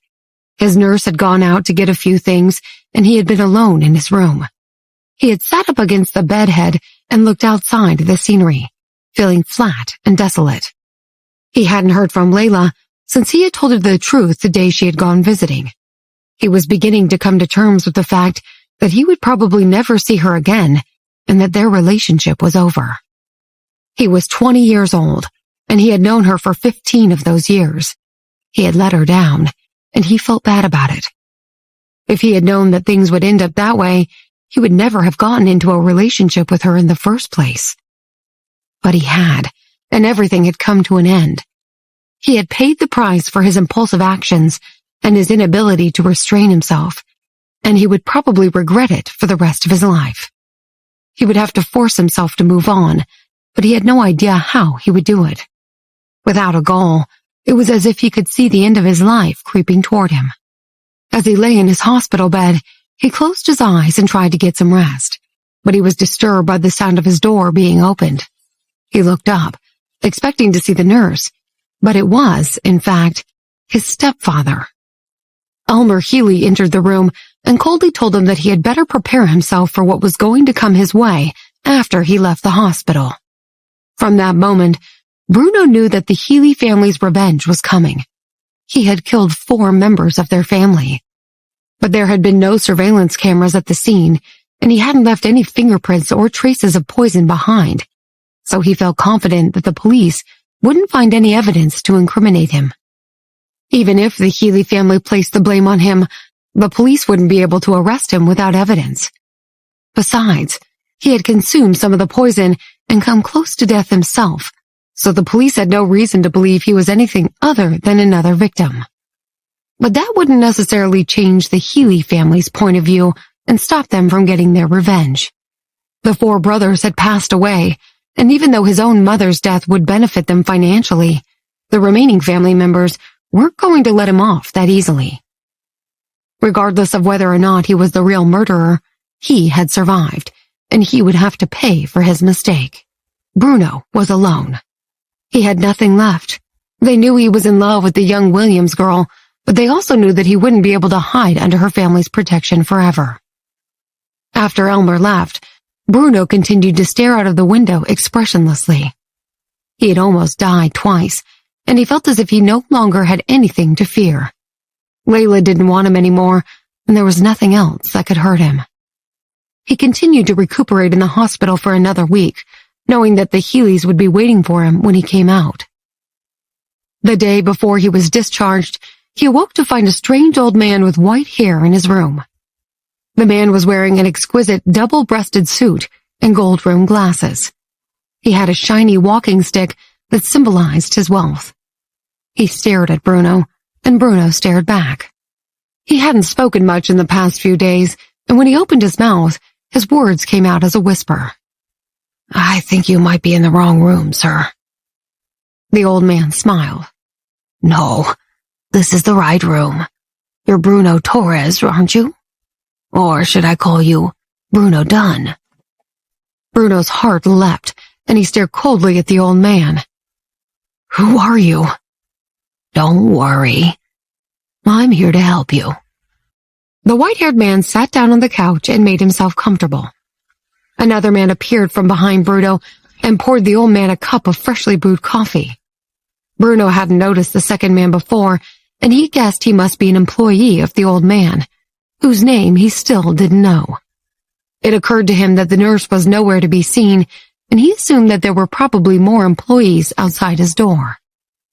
The old man took a sip of his coffee, and then he placed the cup on the coffee table and sat back on the couch. "As you know, 4 young members of the Healy family died recently, and the rest of the family isn't going to let you get away with it. I know you're not afraid of dying, but what if you had a life that was worse than death? That's what they're going to give you." Bruno continued to stare blankly at his uninvited visitor. "To be honest, I admire you," the man continued. "For a person who's not afraid of death or harm, what else is there to be afraid of?" "I won't make any deals with you." "Smart boy. But I'm not here to strike a deal. I just want to show you your future." He gestured to his attendant, who took a step toward Bruno and handed him a business card. "Think about what I'm saying and give me a call any time." He paused momentarily. "Young man, you have to believe that you have a long future ahead of you, but they want you to live a life worse than death. You're not afraid of yourself, but what about people who care about you?" The old man stood up and slowly walked over to Bruno's bedside. "I'll await your call." And with that, he turned and left the room. His attendant followed closely behind. Alone again, Bruno sank back against his pillows and stared at the ceiling. He turned the old man's business card over in his hand a few times, and then he looked at it. It was a shiny black card, and it had gold embossed writing on it. Underneath the telephone number was the name Mr. K. The next day, Bruno was discharged from the hospital. He returned to his villa, and as he opened the front door, he saw a photo on the floor that someone must have pushed through the gap under the door. He picked the photo up and saw that it was of Layla. At the same time, he received a text message. "It's time to come home, Bruno. Grandpa misses you." Bruno held the photo in one hand and his phone in the other. He stared at the message and understood exactly what the threat meant. The Healy's were telling him that there was no escape. He had no choice but to return to the family and receive his punishment. He slumped onto his couch and thought for a long time. Then, he walked to the local grocery store and stocked up on food. He cooked himself a meal of pasta and ate it with a salad. After he had finished eating, he packed his suitcase and then he went to bed. In the middle of the night, he awoke abruptly and sat upright in bed. He picked up the gilded business card from his bedside table and stared at it. The next morning, Bruno picked up his phone and dialed the number on the business card. He knew that his life would change forever the moment his call was answered. His entire past would be erased, and it would be as if he had never existed. He had to do it. He had no choice. The phone rang 7 or 8 times before he heard the dignified voice of the old man. "Have you thought my offer through?" "Yes." "Do you want to ask me anything?" "There's nothing to ask. If I wasn't willing to do this, I would surely die." The old man chuckled. "Don't worry. This way you won't die. You'll live a better life than you could imagine. You'll have money, excitement, and glory, but you'll have to pay for it all with your old life." "I understand." Later that day, a car came to pick him up from the end of his street. He pulled his suitcase along the sidewalk. It contained only a few items of clothing, so it wasn't heavy. He wasn't sure why, but at the last minute, he had put in some of his old toys from when he was young. Among them was the car he and Layla used to play with. He left his phone and all the photos and physical memories of Layla behind. He knew that the moment he stepped out of the house and got into the car, he would never see her again. She would continue to live under the same sun as him, but would never again be with him. He wondered if he had been living in hell his whole life. During the 15 years he had known Layla, she had been the only ray of light that had infiltrated his hell. That ray of light was about to be extinguished, and it was time for him to return to hell. He reached the car and got into the back seat. The driver was a young man who wore sunglasses that hid most of his face. Neither man greeted the other. Bruno was taken to a large house on the outskirts of town. From the outside, it looked somewhat shabby, but inside, it was luxurious. The old man's attendant, whom he recognized from the hospital visit the previous day, led him to his boss's study, where Mr. K was waiting for him. Mr. K greeted Bruno and looked at what he was wearing. "Your style is quite nondescript, so it should be okay to continue dressing that way from now on." "Thank you, Mr. K." "We're in the process of finalizing your new identity documents. You are to leave the country the day after tomorrow." Bruno nodded. "Okay." He was still recovering from his injuries, so it was agreed that he would continue to recuperate in Mr. K's house until it was time to leave. He tried to relax and imagine what his new life would be like. For the next couple of days, he did nothing but eat, sleep, and eat again. By the end of the 2 days, the color had returned to his cheeks and he had gained a little weight. He tried not to think about what the Healy family would do when they realized they couldn't find him. He didn't know that on the second day after he had gone to Mr. K's house, Layla had gone to the villa to look for him. That was the day his new identity documents were completed. Bruno looked at his new name and place of origin, but they didn't matter to him, so he paid them very little attention. As his plane took off, he knew he would never return to the country of his birth, in which he had lived his whole life. Bruno Torres no longer exists. That boy is dead. During that first week of college, Layla received no news of Bruno. Reggie found out that 2 days before they had returned to Cuba, Bruno had left his villa with a suitcase and had been taken to a large house on the outskirts of town. But when Reggie went to investigate, the house was deserted. Bruno had disappeared without a trace. When Layla's roommates discovered that her boyfriend was the student leader who had gone missing, they never spoke to her about him again. But Bruno had been popular at university, and his fellow students mourned his loss for some time until, eventually, the memory of him began to fade. Layla continued to attend classes every day. She loved going to the library to study in peace and be one with her thoughts. She also enjoyed sitting with her roommates beside the lake on the college grounds and drawing. No one spoke of Bruno ever again. Layla was a beautiful young woman inside and out. She was sweet and amicable, and soon became the favorite among all the boys in her class. She was inundated with love letters, small gifts, and treats. She often gazed at the ever-growing collection of tokens of affection in her bedside drawer. Sometimes, she would find a lovesick boy waiting outside her dorm room with a guitar and a personalized love song. At first, she had told her would-be suitors that she already had a boyfriend, and the news had spread like wildfire. But when they realized that it was Bruno and that he hadn't returned, they eagerly jostled for her affection.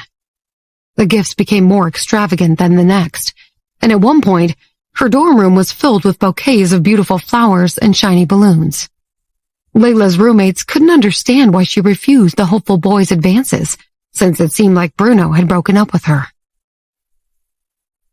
Rebecca worked hard during the semester, and her training schedule left her little time for herself.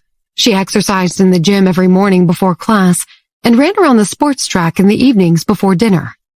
Her morning classes focused on theoretical knowledge, and much of the afternoons were either spent in the workshops or on physical training exercises. She also had to go to Mexico once a month to participate in specialized combat training sessions. She began to work on various aircraft types and started with simulation exercises in different environments with other students. Her flying hours increased as she practiced flying and completed more advanced training tasks. The search for Callum continued, and Jack had narrowed his extensive list to a few suspects. Jonathan checked them out carefully, but none of them seemed to be the culprit. By the end of the semester, Rebecca felt she was ready to write the evaluation exam she needed to pass to be recommended for the combat rescue and search squad. Her examiner was Lieutenant Zach Lewis, who had been one of her trainers for the specialized module she had done before Callum had disappeared. Zach frequently taught at the Air Force Academy and would sneak information about Kyle to Rebecca whenever he had any news. On the odd occasion, he would take Rebecca a souvenir from one of Kyle's missions. On one particular day, Zach gave her a wreath. She looked at it, puzzled. "What's this?"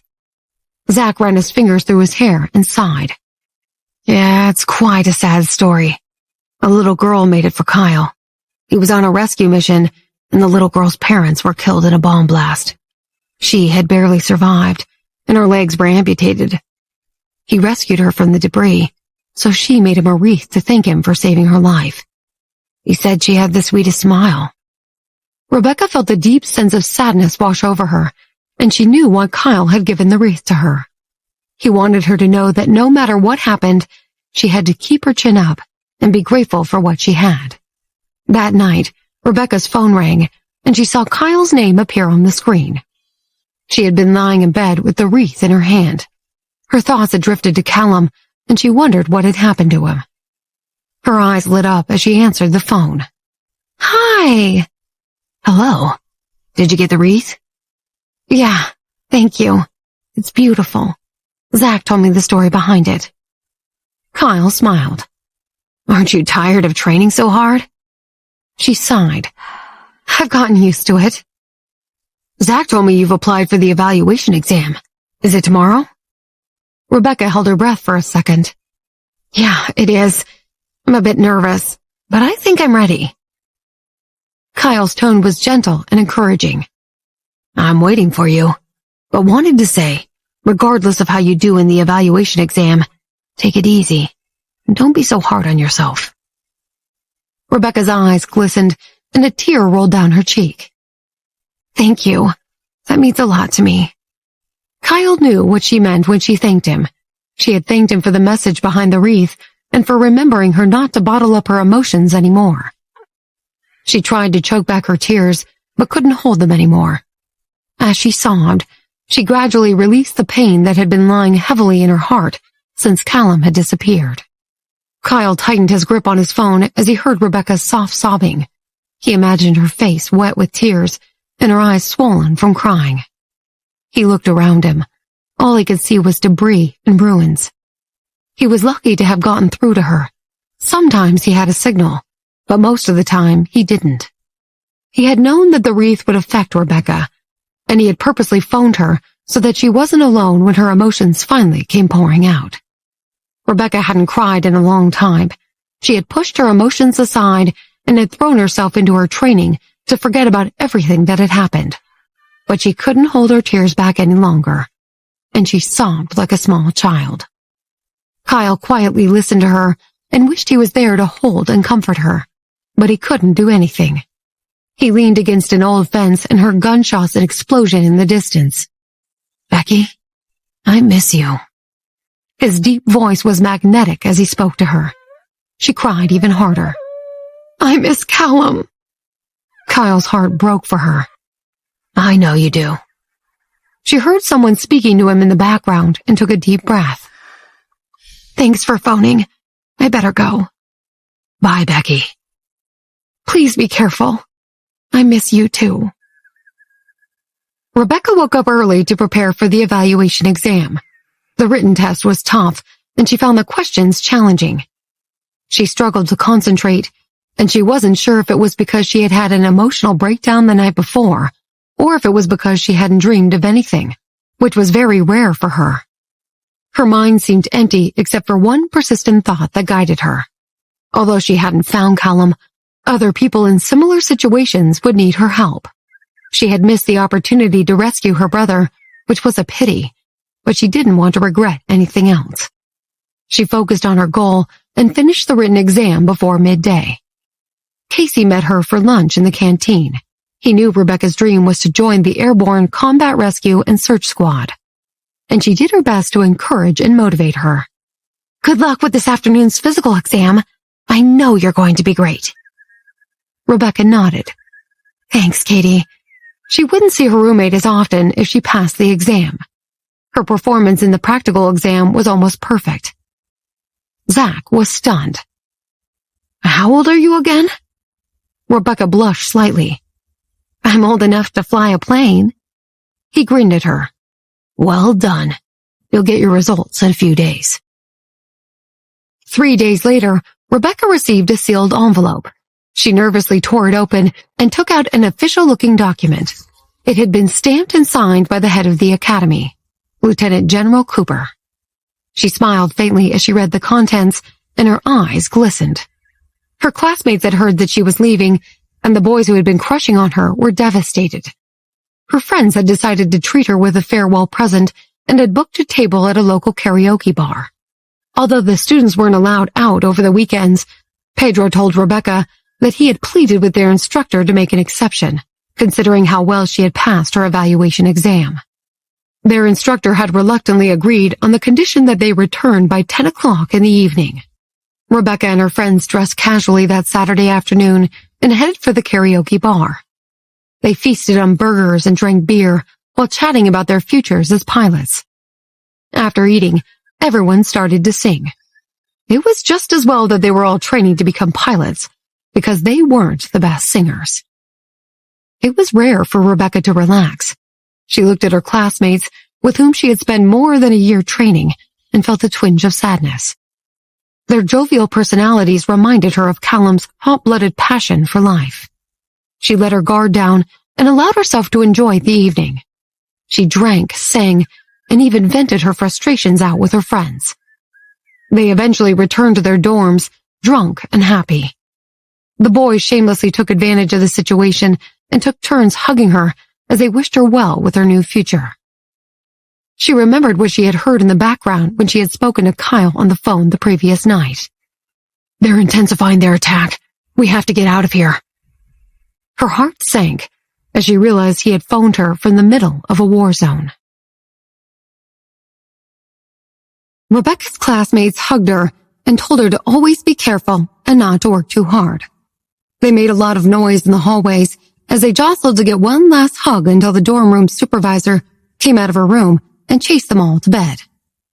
Rebecca laughed and went to her room, feeling excited about the future. She packed her belongings and left early the following day. She bid Casey farewell and watched the academy disappear in the distance as she took a cab to the airport. Rebecca landed in a chilly New York. It had been snowing and a layer of thick snow covered the ground. Her boots crunched on the sidewalk as she carried her duffel bag over her shoulder and gazed at the children making snowmen and having snow fights. Their little faces were bright red, and they ignored the impatient calls of their parents trying to get them in from the cold. Rebecca hadn't told Jonathan and Nancy that she passed the evaluation exam and was coming home. She felt nervous as she swiped her fingerprint over the sensor and unlocked the front door. She dropped her duffel bag in the entrance hall, startling Nancy. She and Jonathan had already returned home from work, and she was in the kitchen discussing the evening's dinner with the chef. Nancy walked out of the kitchen to see what the noise had been and gasped when she saw Rebecca. She rushed over to hug her daughter. Rebecca saw her mother and suddenly felt like a little girl again. Tears shimmered in Nancy's eyes as she held her daughter tightly. Rebecca was cold and damp from walking through the snow outside, but Nancy didn't mind. One of her children was still missing, and it was like an open wound for Nancy. Seeing Rebecca reminded her of the pain she felt over Callum's disappearance. The uncertainty of what had happened to him had left Nancy feeling raw and emotional. Rebecca let go of Nancy. "Hi, Mom. It's cold outside." Nancy smiled at her. "You're home now. Take off your boots and warm yourself up in the living room." She gazed at Rebecca and noticed that she seemed to have grown taller since the last time she had seen her. Rebecca grinned and began to unlace her boots. "Where's Dad?" Jonathan had heard the commotion and had already gone downstairs. He looked a bit older, as if worrying about Callum had aged him, but his presence filled the room as always. He looked at her, the hard lines around his mouth softened. "Rebecca, what a wonderful surprise." She smiled and slipped off her boots before hugging him. He was still taller than her, and she had to stand on her tiptoes. "Hi, Dad. Have you seen my evaluation exam results yet?" He nodded and smiled proudly. "We didn't expect you home today. I thought you'd only be back tomorrow." She chuckled at him. "I've got places to be. I have to report at the military base tomorrow." She didn't mention Callum and deliberately hid her sadness. Jonathan smiled and rubbed her hair. "Okay, soldier. We'll drop you off tomorrow." "Don't worry. I'll get there on my own. I'm in the military now. I can't have my parents taking me like it's my first day of kindergarten." Nancy chuckled and returned to the kitchen just as Tristan burst through the door. He had been studying at New York University and had also started working at the Davis Group, which kept him very busy. He closed the door and shook the snow off his hair. "It's cold out there." He looked up, saw Rebecca, and beamed. "Hey, look who the cat brought in." She grinned and pinched his arm. "Hi, Tristan." She dug her hand into her pocket and took something out. "Here, this is for you." Tristan opened his hand and held it out, and Rebecca dropped a bullet casing into it. "It's from a war zone." "Wow, thanks. Come with me. I want to show you something in my room." The siblings raced each other up the stairs, just as they had done when they were little children. Nancy told the chef to prepare extra food for dinner and smiled happily. Having Rebecca home made the house much livelier. Rebecca gorged herself on the delicious dinner the chef had made. She had also plundered her brother's room and had a bag of interesting things to take with her to the military base. Jonathan and Nancy sat in bed with their backs propped up against the headboard. One tapped away on a laptop while the other read through a pack of documents. The search for Callum continued, and Jonathan had submitted his son's details to a gene bank, and it also loaded photographs of him on an international facial recognition system. Jonathan had expanded the search to the far corners of the globe, reaching out to associates on all the major continents where the Davis Group had business dealings. Callum's information was readily accessible to hospitals in most cities, and if he had happened to end up in one of those, Jonathan would be notified immediately. Jonathan and Nancy had also accepted the possibility that Callum hadn't survived the accident. His car had plummeted over a cliff into a river, and his body might have been washed out to sea before the rescue teams had arrived. But they never gave up hope and never stopped believing he was still alive. It had snowed heavily during the night, and Rebecca woke up to a winter wonderland. Tristan insisted on taking her to the military base, and she reluctantly agreed. She had enrolled in the same division Kyle was in, but she heard that his squad had been on a mission for the last few weeks and hadn't yet returned. The dorm supervisor took her to her room. She had been assigned to a single room because she was one of the handful of female soldiers. The room was simple and sparsely furnished. It had a living room with a desk and a separate bedroom. The bedroom led to a bathroom with a shower. Although it wasn't big, it was clean and tidy. She dropped her duffel bag on the floor and looked around. She felt excited about her new home and her future. The first day was uneventful. She went to the administration office to sort out her paperwork and was told she would be introduced to her team the following day. That evening, Rebecca stood in the long hallway and looked at the courtyard outside. It was already dark, and a cold wind howled. Bright floodlights lit up the courtyard, and snowflakes floated in the air. A group of soldiers marched in formation around the courtyard. They moved in perfect unison and seemed disciplined and strong. Rebecca thought about Kyle.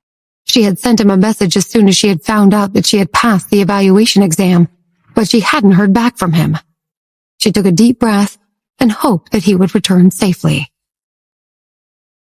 Rebecca woke up early the next day and stared at her new surroundings. Getting used to waking up in a different room would take some time. She got dressed and went to the gym to exercise before breakfast. The officer in charge of new recruits explained that she would meet her squad in the afternoon, so Rebecca spent the morning looking through the bag of things Tristan had given her. She had almost lost track of time, and when she realized it was already midday, she hurried to the canteen for lunch. The canteen was busy, and her unfamiliar face attracted much attention.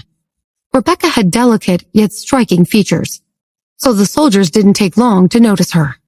A young soldier smiled at her and offered his position in the queue at the food station. His face was tanned dark from being under the hot sun, and he had shining white teeth. Rebecca instantly knew that she was at home and was where she wanted to be.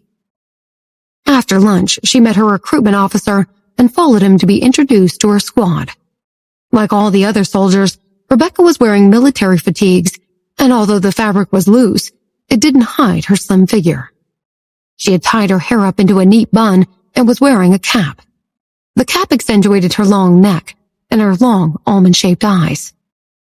She walked toward the building where the airplane squad based its operations, and several soldiers gawked at her. She puffed out her chest and held her head high, trying to come across as calm and composed. The recruitment officer stopped and introduced her to a senior officer who ranked as lieutenant colonel. She saluted and was about to say something when she saw movement in her peripheral vision. The sound of military boots stomping over gravel filled the air, and she guessed that at least 30 soldiers were approaching. She looked over her shoulder and saw a squad of soldiers wearing military fatigues marching across the snowy tarmac. The squad leader exuded an air of authority and dominance and stared straight ahead. Rebecca blinked and squinted through the falling snowflakes. Her heart began to beat faster when she recognized the squad leader. It was Kyle. He looked straight at her, and for a brief moment, their eyes locked. The squad marched right up to where Rebecca and Lieutenant Colonel were standing. Kyle retracted his gaze, but Rebecca didn't. The recruitment officer saluted and left Rebecca with her new squad. The Lieutenant Colonel stood before the squad. "We have a new recruitment reporting for duty. This is Officer Rebecca Davis." Rebecca saluted and smiled faintly. She suddenly felt nervous and flushed. "Reporting for duty, sir." The Lieutenant Colonel gestured toward the squad. "Fall in, soldier."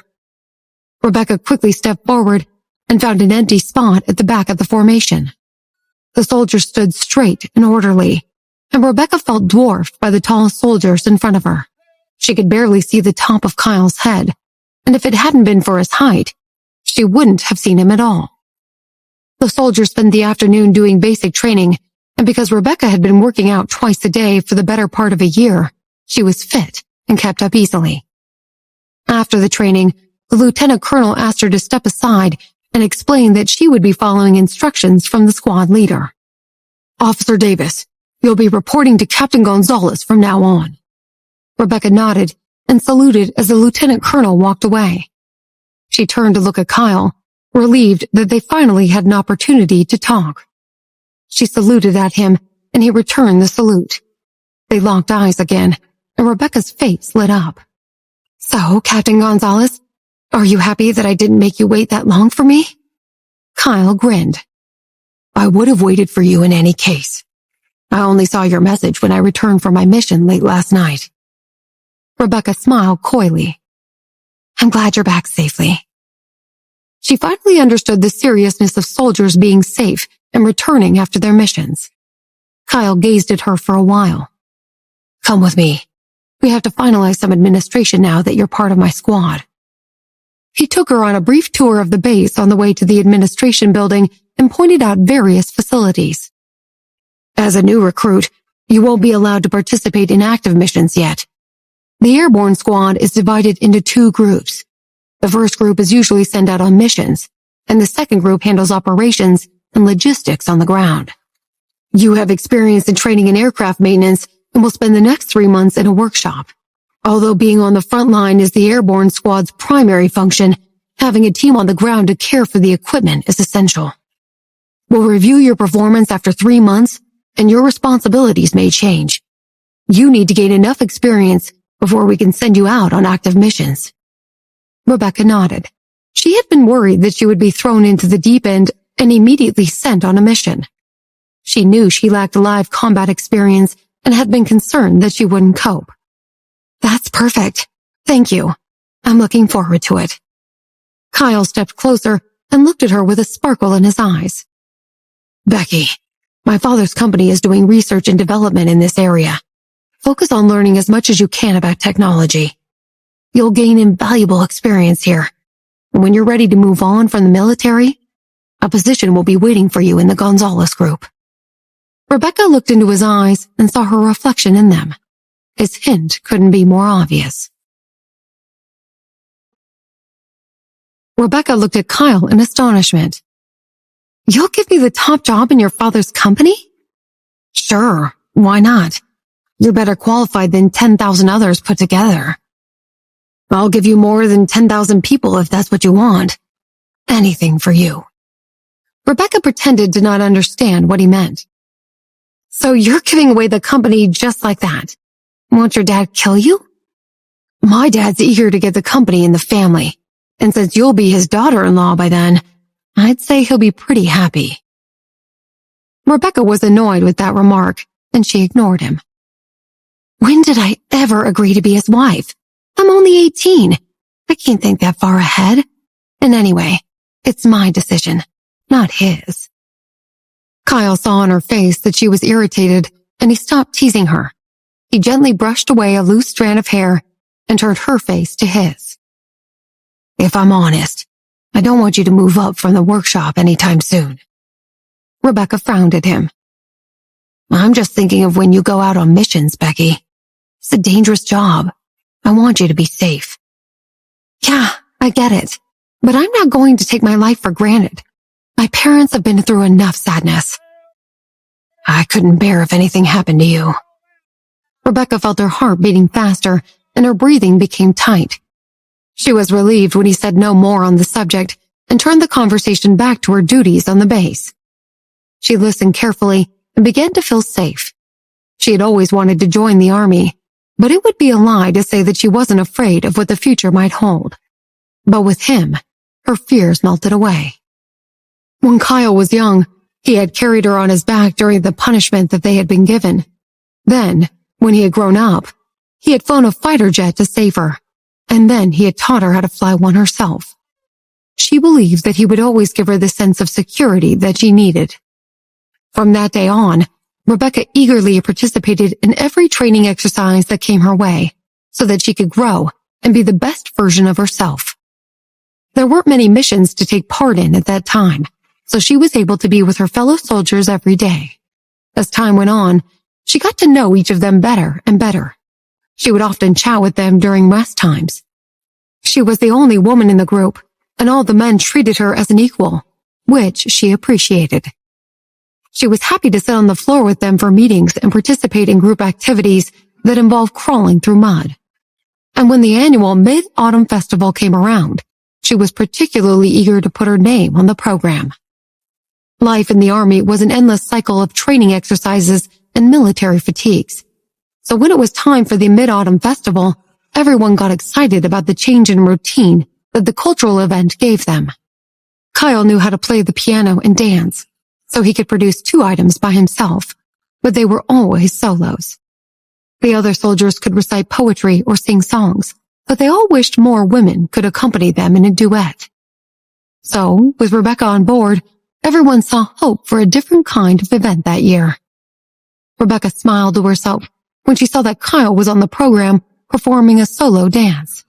That should be a sight to behold. Kyle dancing?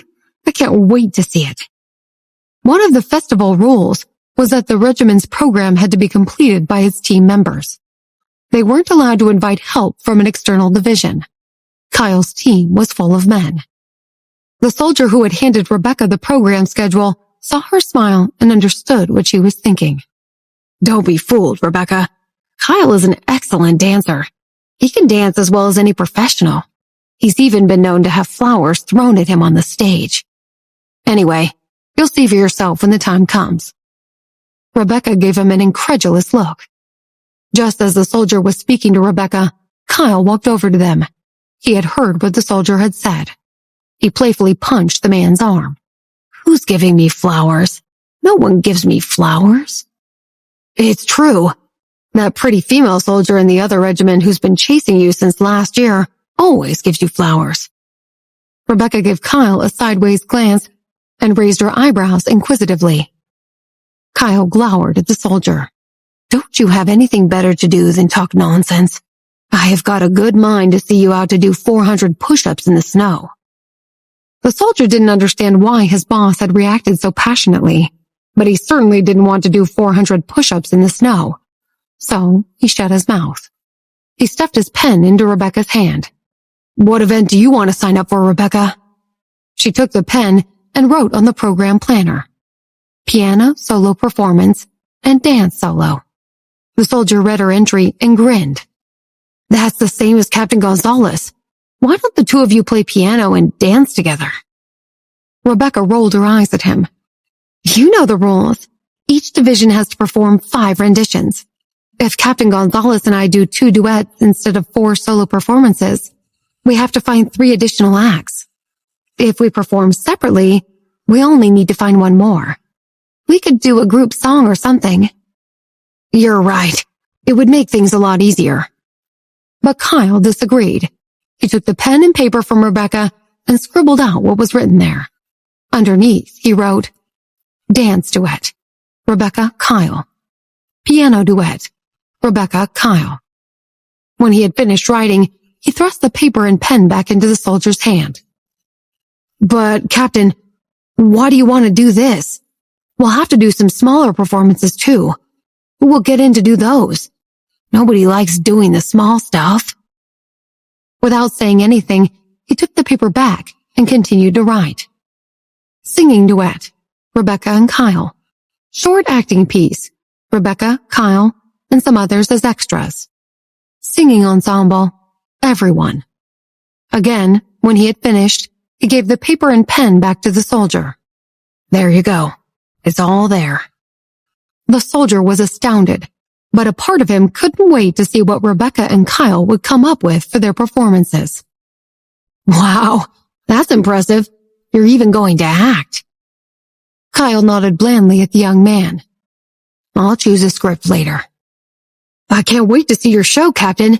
You're a triple threat. Musician, dancer, and actor? You must be a very talented man. Rebecca, meanwhile, stood beside the two men and stared at them in disbelief.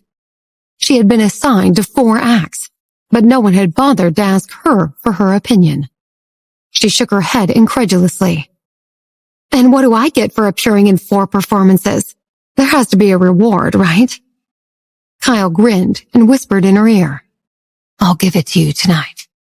She gasped in shock and wondered what exactly he had in mind. Later, after she had showered and was just about to sit down to read a book, she heard a gentle knock on her door. She got up to open it and found Kyle standing there. He was dressed in civilian clothes, which made him look much more relaxed and natural. He looked just like the guy next door, and Rebecca smiled to herself. She stood aside to let him in, and he handed her a small box. What's this? Your reward. Open it. Rebecca opened the box. Inside was a bracelet. She gave him a puzzled look. Another bracelet? But when she took it out of his box, she realized that it was no ordinary bracelet. The bracelet had been made of a discarded bullet casing that had been polished until it was smooth and shiny. It was dark gold, and there seemed to be something hidden inside. Seeing that Rebecca hadn't yet figured it out, Kyle explained. Unlock your phone. She did, and Kyle pressed something on the bracelet. She immediately received a message from the bracelet. There's a tracking device hidden inside. I've connected it to my phone. So if ever you encounter danger when you're out on a mission, just press the interface here, and a message will be sent to me. Your location will be detected through the phone. Of course, you can also locate me if you want. Rebecca's eyes lit up, and Kyle went on. The tracking device is directly connected to a satellite, so even if there's no network coverage, it won't affect the communication. The more Rebecca looked at the special bracelet, the more she liked it. She smiled at Kyle. Thank you. There are other functions, but I'll leave you to discover those yourself. She turned the bracelet over in her hand, hoping to find some other hidden feature, but nothing was obvious. Kyle changed the subject. There's still a month before our big performance. Have you thought about what we should do yet? Hold on. You signed us up for this. Shouldn't you be the one to come up with the ideas? You're right. I'll go make a schedule. We'll start rehearsing tomorrow. Sure. Rebecca nodded and subconsciously looked at Kyle's hands. He had led a pampered life, but his hands had become hardened through his years of military training. He had saved civilians in natural disasters and flown planes and helicopters. Yet he claimed to still be able to play a moving melody on the piano. He followed her gaze and looked at his hands. He understood what she was thinking. He took a step forward and lifted her chin slightly to get a better look at her face. She felt the rough texture of his hand that gave away the physical elements of his army training. He's handled a lot of guns and aircraft controls in his time. These hands are not the hands of a pianist. Then, without warning, he lowered his head and planted a kiss on her forehead. She felt the warm touch of his lips, and her heart skipped a beat. It felt as if the intense heat of his masculinity was enveloping her, making her feel loved and protected. Good night, Becky. His voice was soft and warm. Good night, Kyle. It was Quinn's birthday, Rock and Hannah's son. But because everyone was celebrating the new year, Hannah wanted the house to be filled with her nearest and dearest. So she invited all her friends over, as well as Quinn's. Ever since Callum had gone missing, Wanda had retreated into herself. The house was full of lively activity for Quinn's birthday, but Wanda was in no mood to laugh or play like she used to. Instead, she sat in her room alone and did her homework. Downstairs in the living room, Hannah and Nancy were chatting. I'm worried about Wanda, she told her friend. She was always such a good student, but her grades have been dropping lately. She used to be in the top 10 of her age group, but now she's near the bottom. I don't know what to do. Do you have any ideas? Nancy could more or less guess the reason for Wanda's decline. Her and Hannah's children had virtually grown up together. Hannah had started her family a little later, so Wanda and Quinn were the youngest among the children, but the older kids had always taken special care of them. Callum, in particular, had always been a favorite of Wanda's. His lively personality had excited her, and she had always loved playing with him. But then he had disappeared, and she missed him desperately. Rock and Hannah tried not to talk too much about the incident in front of her, but it was clear to them that Callum's disappearance was the cause of her sadness, which was affecting her schoolwork. Nancy thought Rebecca would have been the ideal person to talk to Wanda, but she hadn't been able to get time off, so she couldn't attend the birthday party. The next best person to ask was Tristan, and he was there. As one of the oldest of the children, the younger ones all looked up to him, and they had gathered around him eagerly. Nancy called him over. "Tristan, honey, could you come here, please?" He peeled himself away from the others and walked over to his mother. "Hannah's been telling me that Wanda has been struggling with her schoolwork lately, and her grades have been falling. She's up in her room doing her homework now. Could you go and talk to her, please? You might have some common interests." Tristan understood his mother's concerns, and he nodded obediently. "Sure, I'll go and see her now."